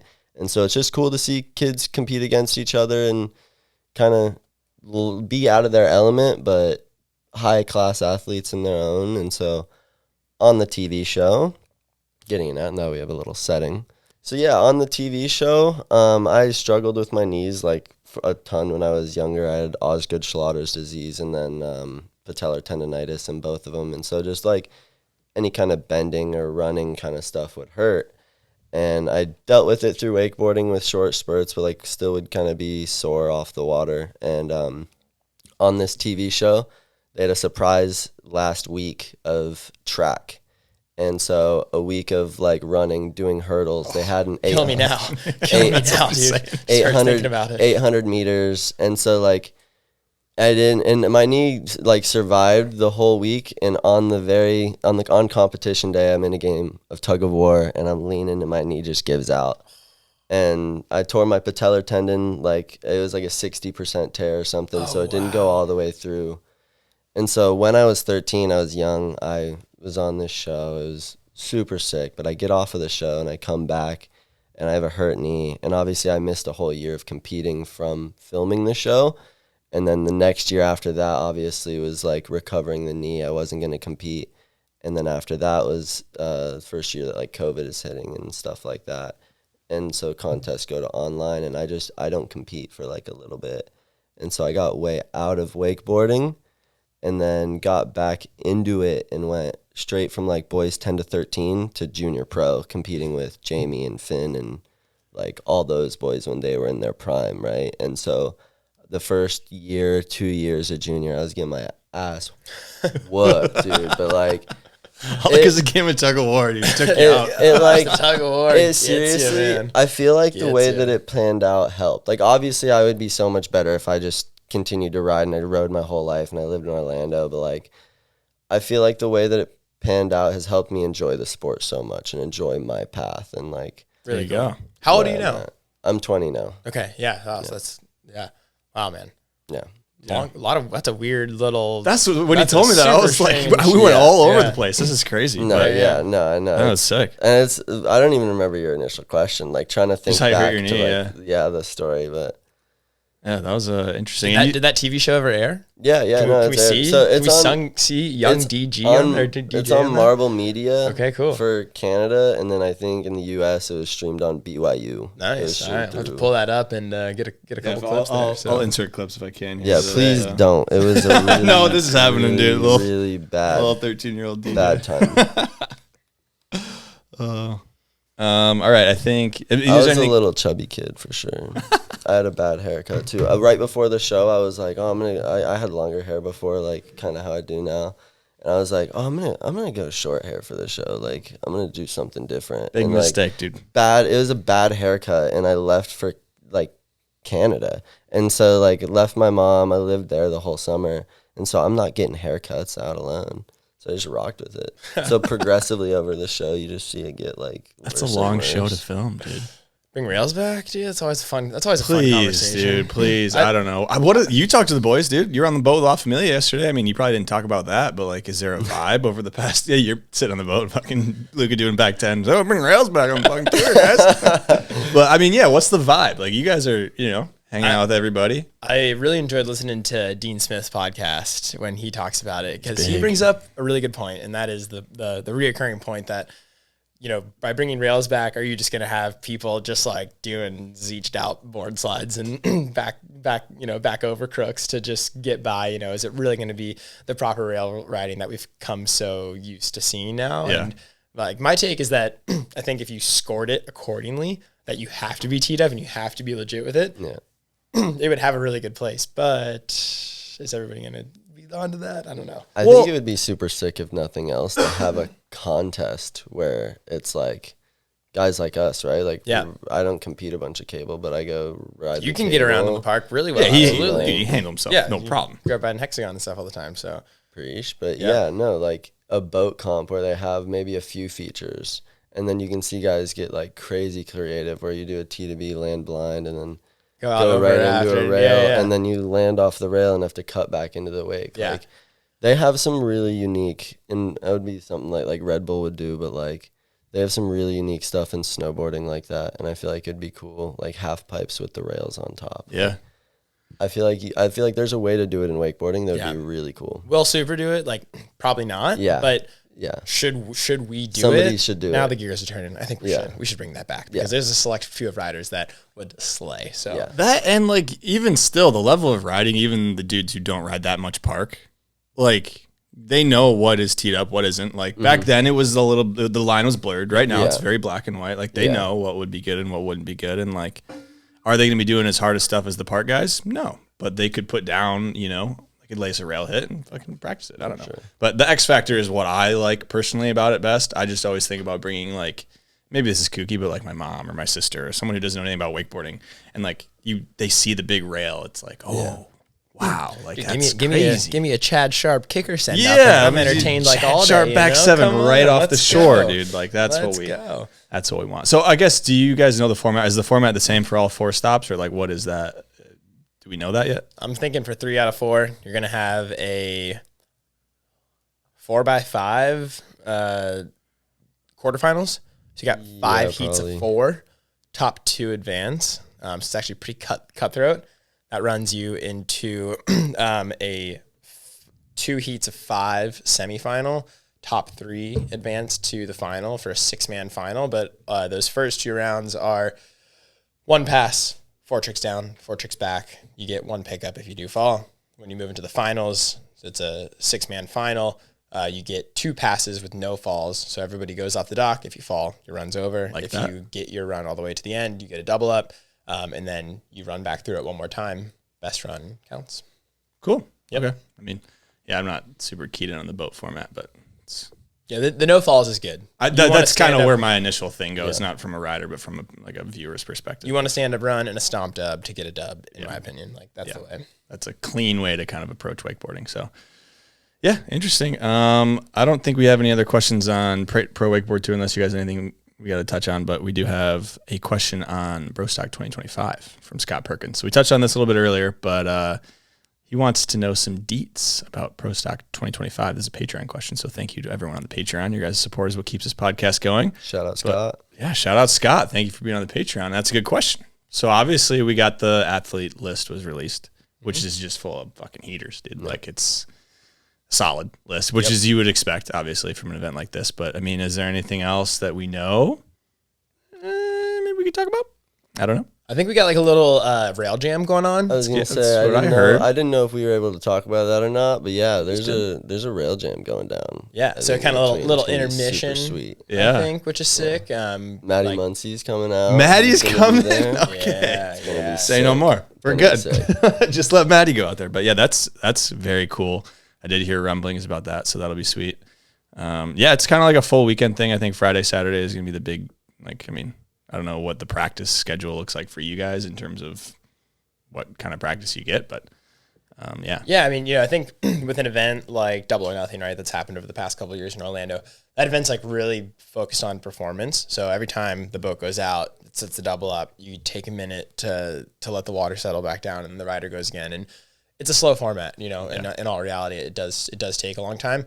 I'm hoping that for BROstock, it's like, to hell with the conditions, dude. Let's just bang. It doesn't really matter. Like it's gonna be crazy out there when you go to a public lake, but it doesn't matter because that's like I've told this to Megan so many times when she was getting dialed in for Double or Nothing. It's like it doesn't matter what the water conditions are. When two waves like that converge, that roller is going to be there. You're going to get the punt. That's the dominant force of water. That's the dominant force of water. So it's like you can kind of pull double ups in like crazy conditions and still get booted. That's an interesting perspective on that. Yeah, we did a double up contest back in 2017 in Portland, Oregon. Active Water Sports up there hosted it, and we were on the Willamette River, I believe. Clapped. The most insane conditions, dude. Like this current's ripping. It's so windy. It's like absolutely insane, and we're pulling double ups, but like, I still got connected on a couple of them. You know what I mean? So it's going to be good no matter what. And I think hopefully we're going to make it fast paced and the action will just be nonstop for the whole weekend. So yeah, that is that's a good point on the double ups that I feel like we don't really think about. And if you look at BROstocks of years past, conditions are shit. Yeah.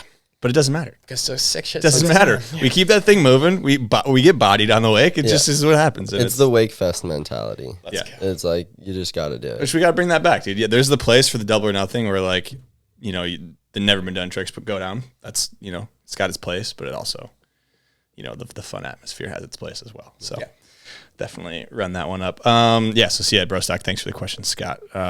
Let's dive into a quick segment here. So we've got a record number of custom paint jobs on boards that we just kind of need to talk about. So we got Guenther Daft, and we're going to rank these 1 to 4. We're going to come to a consensus of our favorite to least favorite.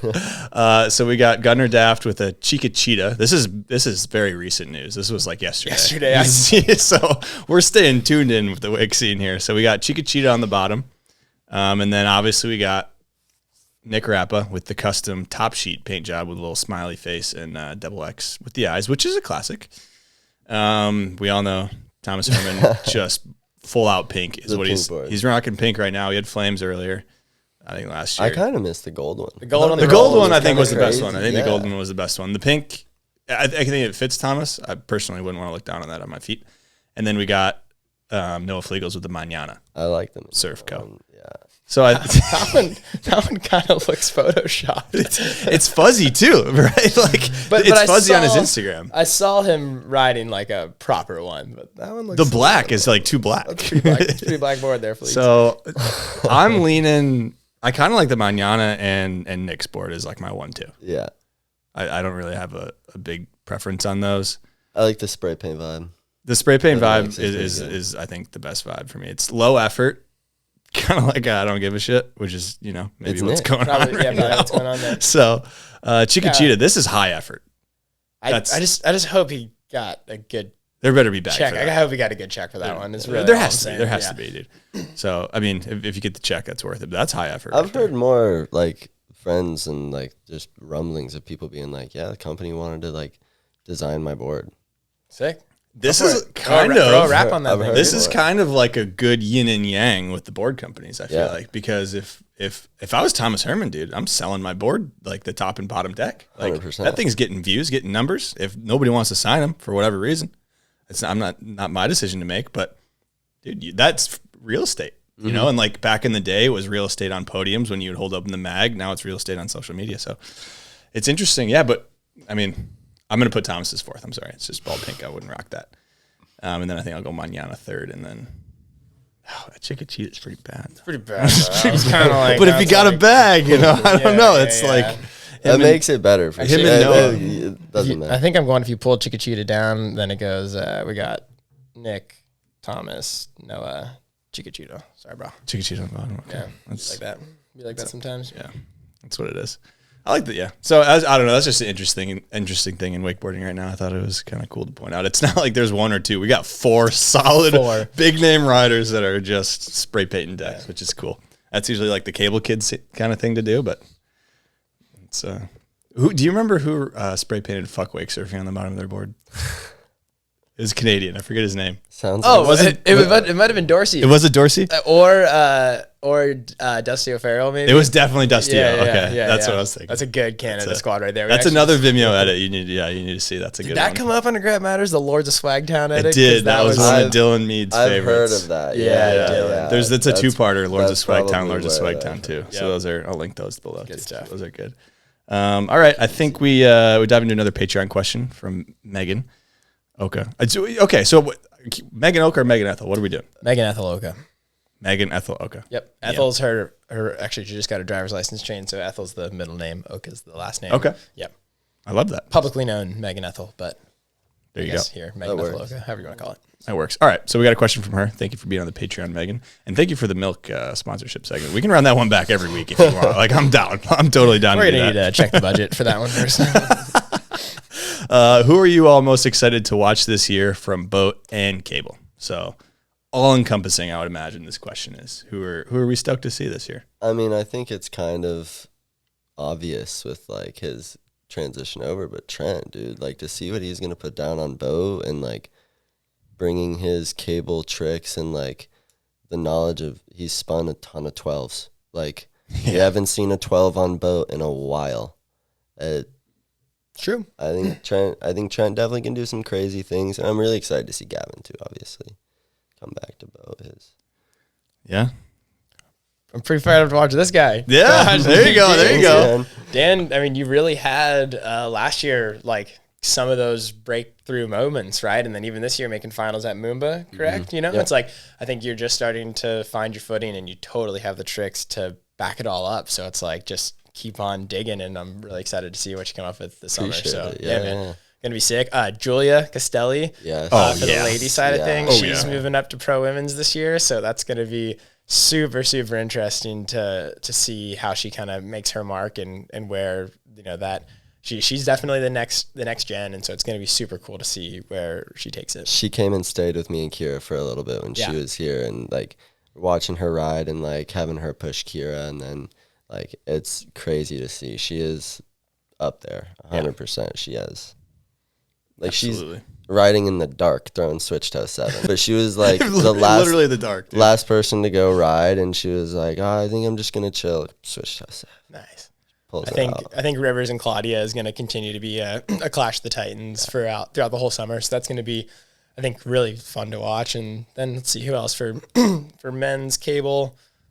I mean, it really is going to be, I think, who can knock Trent off the top. Dude. I think we'll see after LAO. We'll get a really good picture of who's going to be looking like what. Not to keep beating that drum. I think Loic's looking like he's really back in action too, which is going to be sick. So I hope he dropped a really cool edit. I hope he gets the opportunity to like showcase his riding at MASH and at Plastics. It doesn't look like he's on the list for LAO. I know maybe some stuff with LF and stuff there, but I think when he gets back in that contest scene, like, that kid's lethal, dude. Yeah, get him in the limelight, and that'll be sick. Because there'll be all sorts of events going on this summer. But it's cool. We kind of have this kickoff. I mean, with Pro Wakeboard Tour and LAO going off at the same time, and I'm just a big fan of wakeboarding as a whole, and I think it's kind of cool to just keep bringing them both together into the same kind of like conversation, I guess, where it's like, you're not a boat guy and you're like, oh, dude, I'm not watching LAO. Like, it's fucking cable. Or you're not a cable guy and you're like, dude, I don't give a shit about. No, I think we're all it's the same shit, dude. Like, I mean, I know for us at least, I'm going to be under the rider's tent at Pro Tour watching LAO,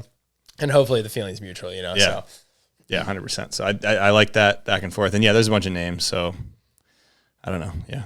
A lot of names we just listed off there that we're excited to see. So is there, I mean, any free riders we're kind of, I feel like we don't want to forget the free riders out there, the cats who don't do any of the contests. Like trying to think of some names. Maybe. Well, like I said, Matty Muncie, just getting to watch True. him shred in person in Thailand and watch his creative vision behind the camera come into life. Like I think he's going to be cooking up a lot.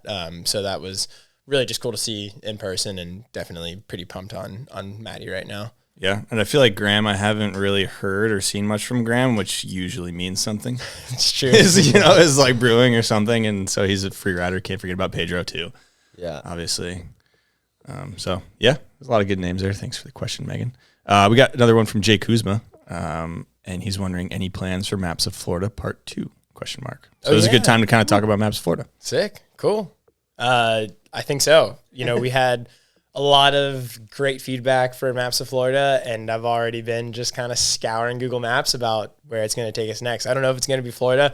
It'd be cool to expand it nationwide, statewide, worldwide, and keep taking it to new places. But it was really fun to pull off. I'm pretty pumped on how that all went. Yeah, I'm curious on the inspiration for Maps of Florida. Like, where did that come from?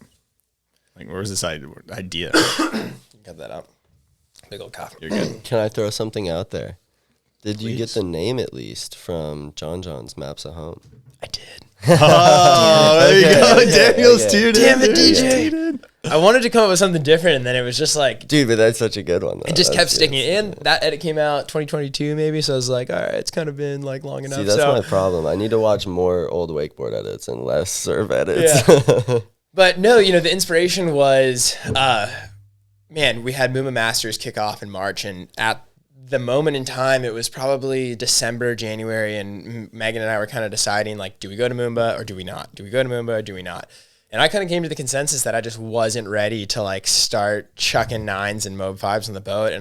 But I also just didn't want to sit around and do nothing. I'm not the kind of person to, like, just sit idly by. I have to be doing something. And so I've had a laundry list of winch spots throughout Florida that I've never really had the opportunity to hit. And then also these ideas of, how do I bring wakeboarding to a bigger stage than just wakeboarding, right? And so using location and other, I guess, like rad things to hopefully expand and showcase wakeboarding more was the goal there, right? And so that's the space launch. That's just winching through a golf course because we have so many in Florida. Yeah. Going to downtown Miami, going to the Keys, and trying to just kind of tag all these spots, right? And so we've done the Florida run trips that Brian Grubbs hosted that we've done with the whole Red Bull team, but that's pretty boat oriented. And it's kind of more focused on like single locations and just like, this is where we're going. And it's about like the adventure, where I think I tried to target this one as we're targeting like crazy things like the space launch and winching through downtown Miami and making it really winch focused, And the goal also was to do it day by day and have these little daily recaps along with the spots and stuff. So kind of a more social media first approach, I guess.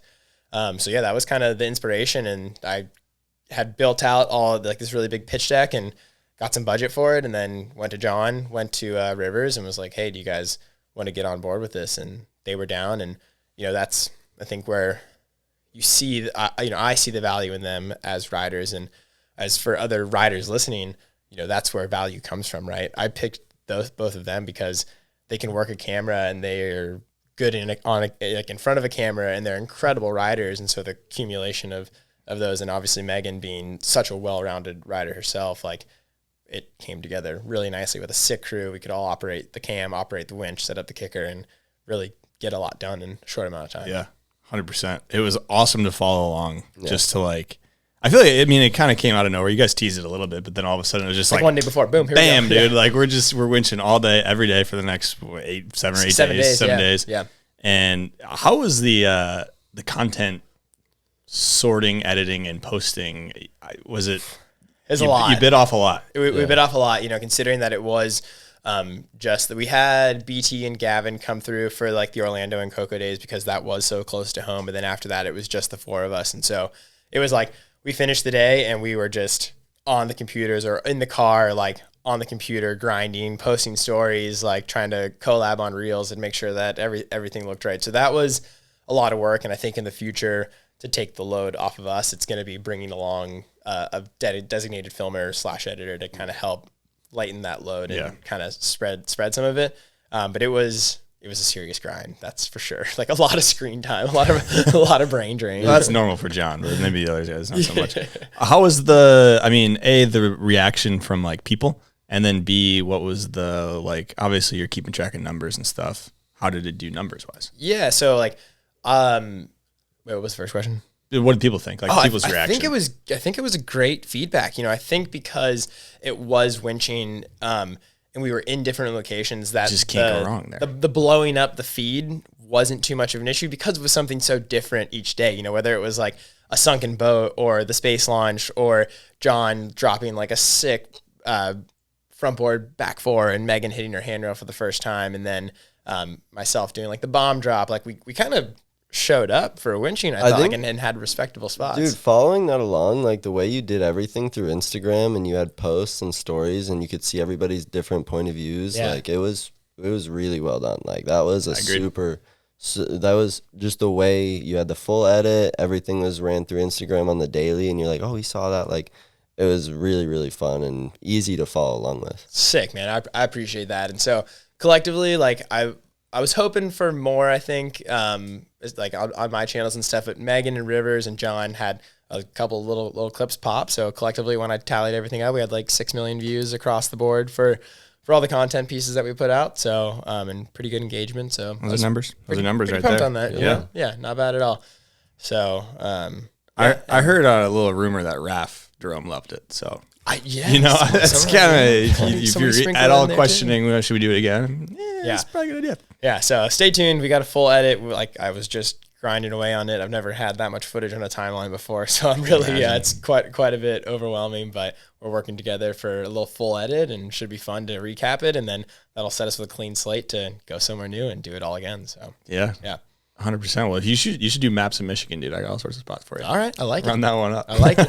But yeah, so the plan is probably tentatively to eventually do something like this again. Oh, it was too fun not to. Okay. Yeah, absolutely. Come on. Like, I mean, what a great way to get in the road, like hit the road and go shred with your friends and go do, I don't know, just hit the road and go ride. Good time. Looked like a great time, dude. Let's go. Good time had by all. And shout out, Rivers and Megan. They really hadn't done, much winching, right? No. Not going to say that like I trained them, but for the monthly somebody's got to do it. 100% for the monthly and up to it. I wasn't like, I'm not just going to send you girls into this winch spot and like have you die. Like, so we went and hit a couple of the classic Orlando like local winch spots, and then we were building rails in the backyard, getting used to low pulls, kind of up in the gnarly factor from what the cable park is. So we set a really fun foundation, and then they just freaking killed it, like, and continued to build momentum through the whole trip. So it was really good to get them moving in that direction. Yeah, and I think they both stepped up. Megan especially, she's did 180 on the concrete, which is pretty good. That's a fucking job, dude. And some other stuff too, but yeah, I don't know.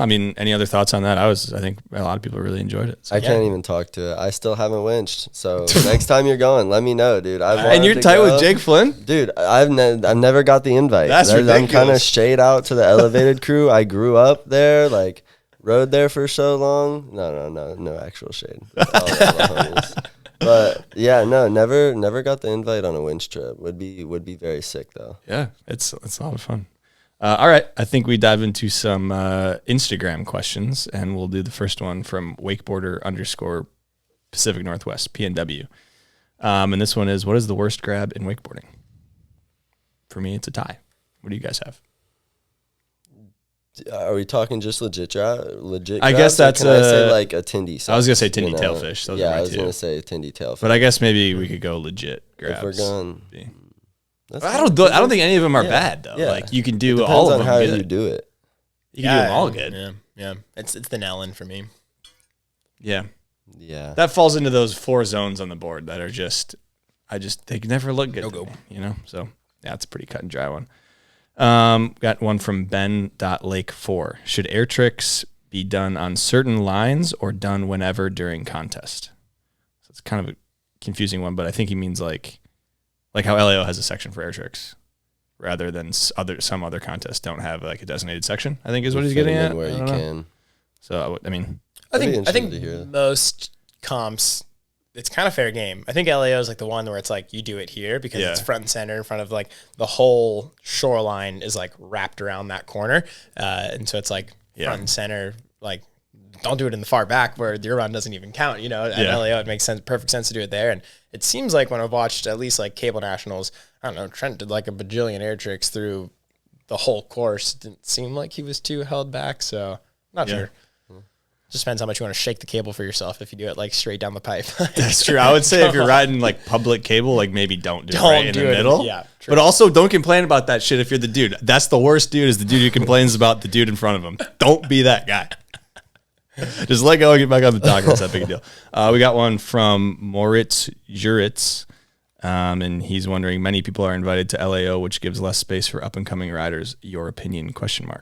I don't really know what the invite situation is, so do you know? I don't know either, so but it looked like there's quite a few, you know, like something like MASH, right? That's like 12 riders. That's all you get. That makes sense for the stage that it's on. I feel like LAO is doing a pretty good job of, you know, there's a ton of names on there that I've never heard. It's a big field. So I think there's plenty of room. Yeah. And I mean, especially this contest, there's 60 people. Yeah. I don't know how much more you could really, want for that. So we got one from Julian Gogo Lock, and this isn't a question, but she said, keep an eye on Mirko Ritzman this weekend. So that was where that inside information, nice. That's where we got that piece of information. Nice.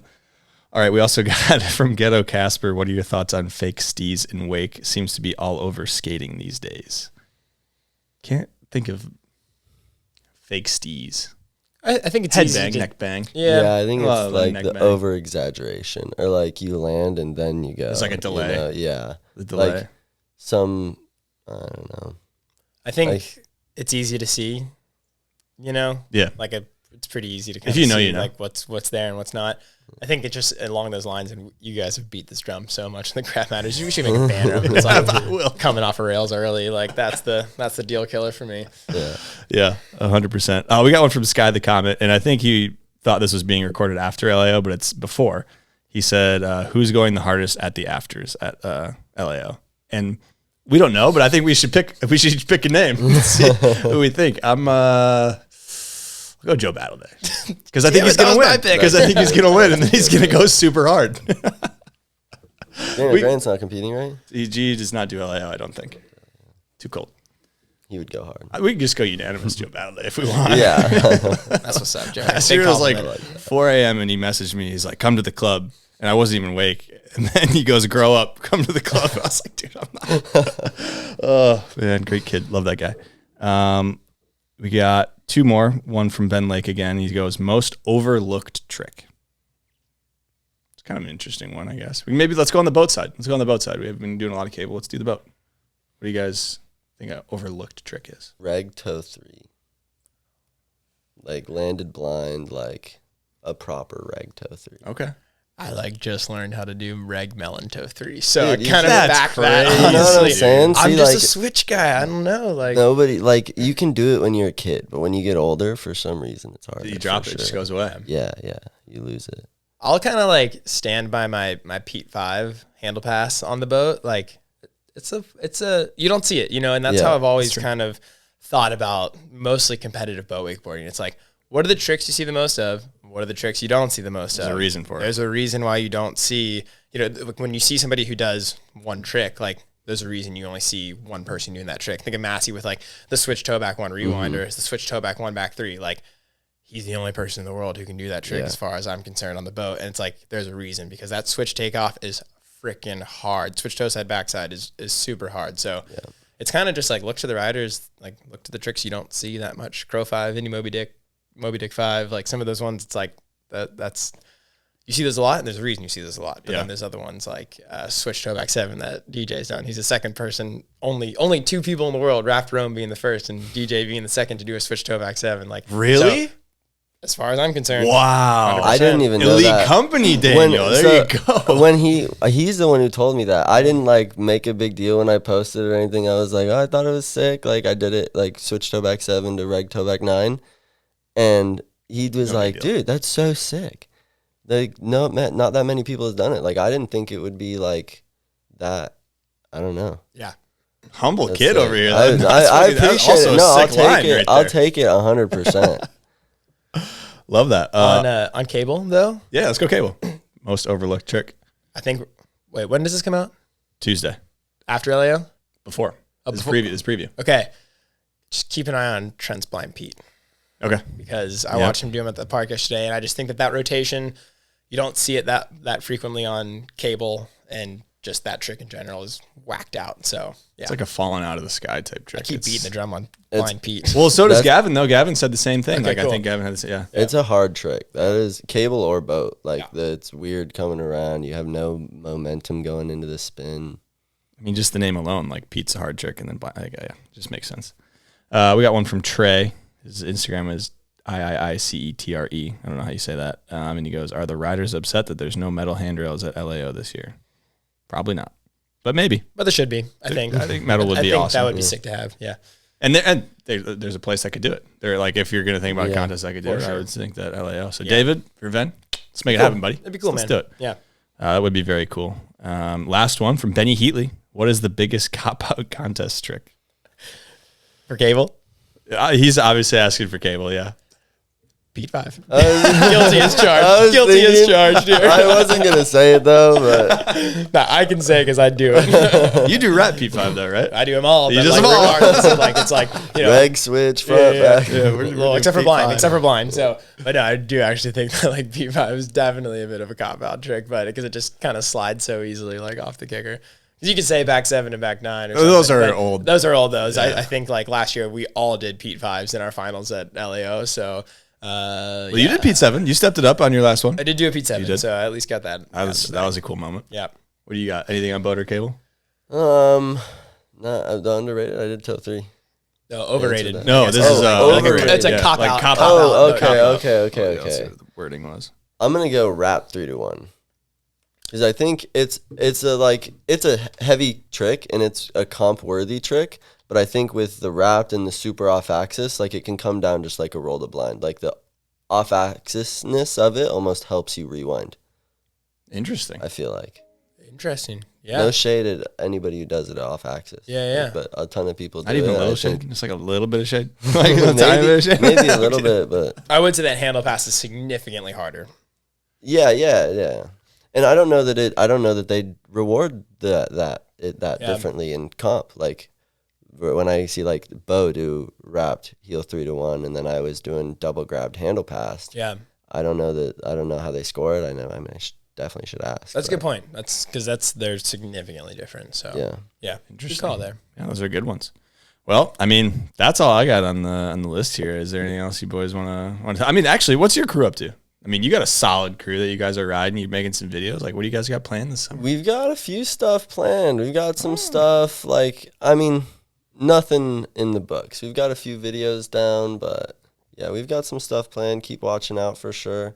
That's Outliers, right? Yeah, That's what it's called. Yeah, Outliers. Nice. You got it on the board. Yeah, no, I mean, you guys got a stacked crew with like Kira. It seems like she's been grinding over the winter and making a lot of leaps and bounds in her riding, and like you, Stefano, and Hunter and Bo have just kind of been continuing to push each other too. So it's such a crazy crew. Like Brett, obviously being in Kansas, like Steph is Italy, Kira's New Jersey, I'm North Carolina, and we all like just recently within the past few years have moved to Florida to like do it full time. Wakeboarding's fucking sick sometimes. It's so cool. sick, like, you know, and like we all randomly just ended up being within 10 minutes of each other. Yeah. And so now we have 2 boats, like a jet ski to film, like obviously one of the sickest lakes I'm not even worthy of, right? But like it's everything that you wanted when you're younger, right? And like I was a kid, like I want to move to Florida. I turned 18 and I moved to Florida, you know, like it's everything I could have wanted. But yeah, no, definitely got some stuff planned. Shout out Outliers, but nice. I love the cruise, dude. I love the cruise popping up aspect. Like that's just, it makes it so much easier too to pay attention to riders when they have like a crew that has a name or whatever. It's like, yeah, cool. You put out a video, I can see the shit you did, and like not just Instagram bullshit over and over where it's easy to forget. So cool. That's good to hear. Yeah. What about you? Shout out all the event organizers. I think we've got a really fun summer. We do. Full of events. So we appreciate you guys for putting in those hard yards and making it happen for us, that giving us that stage to compete on. So should be a good one. And I'll add in, actually, I thought of it earlier, but never got a good time to say it. But a rider that I want to watch this year Jamie Huser. Yeah, he's good to see been him kind of had some really unfortunate injuries the past few years, like and just bad timing with stuff, right? And so I think he'll be coming back at least by mid to late season. Awesome. Like, I don't know if he'll get a full one, but I think that'll be really, really cool to see what he does this year. Because I mean, his rookie year, he won a stop. Yeah, right? totally. Like that's crazy. So he's got it. So it'll be cool to see what he does. Yeah, I'll back that up with Max too, Maxime Roux. Yeah, I like watching his stuff, so I'm excited just to see more. And he's another one of those tall cats, dude. I like watching the tall guys. You know, they're not a ton of them out there, so he makes it look good. He makes it look so good, dude. He's got that like chicken wing when he cuts in. His wrap 3-1 with the Crail, that is not overhyped. That's not overhyped. That is plenty hyped enough. Psycho. That's underhyped if anything. Underhyped. Yeah, that's good call there. Love. Good call there. Yeah. Sick. All right. Well, I mean, anything else you guys want to touch on or preview? But I think we covered a lot here. It was a good up. Subscribe to the Patreon. Thank you, Hunter, for doing this 100%. and keeping awake on a good platform. So love it. Thanks for coming on. It was a blast. We'll definitely run some more shop talks later on as this summer goes on and the events are stacking. So make sure to stay tuned. And thanks everyone for listening, tuning in. Thanks everybody on the Patreon, and we'll see you guys next time. Thank you, Hunter.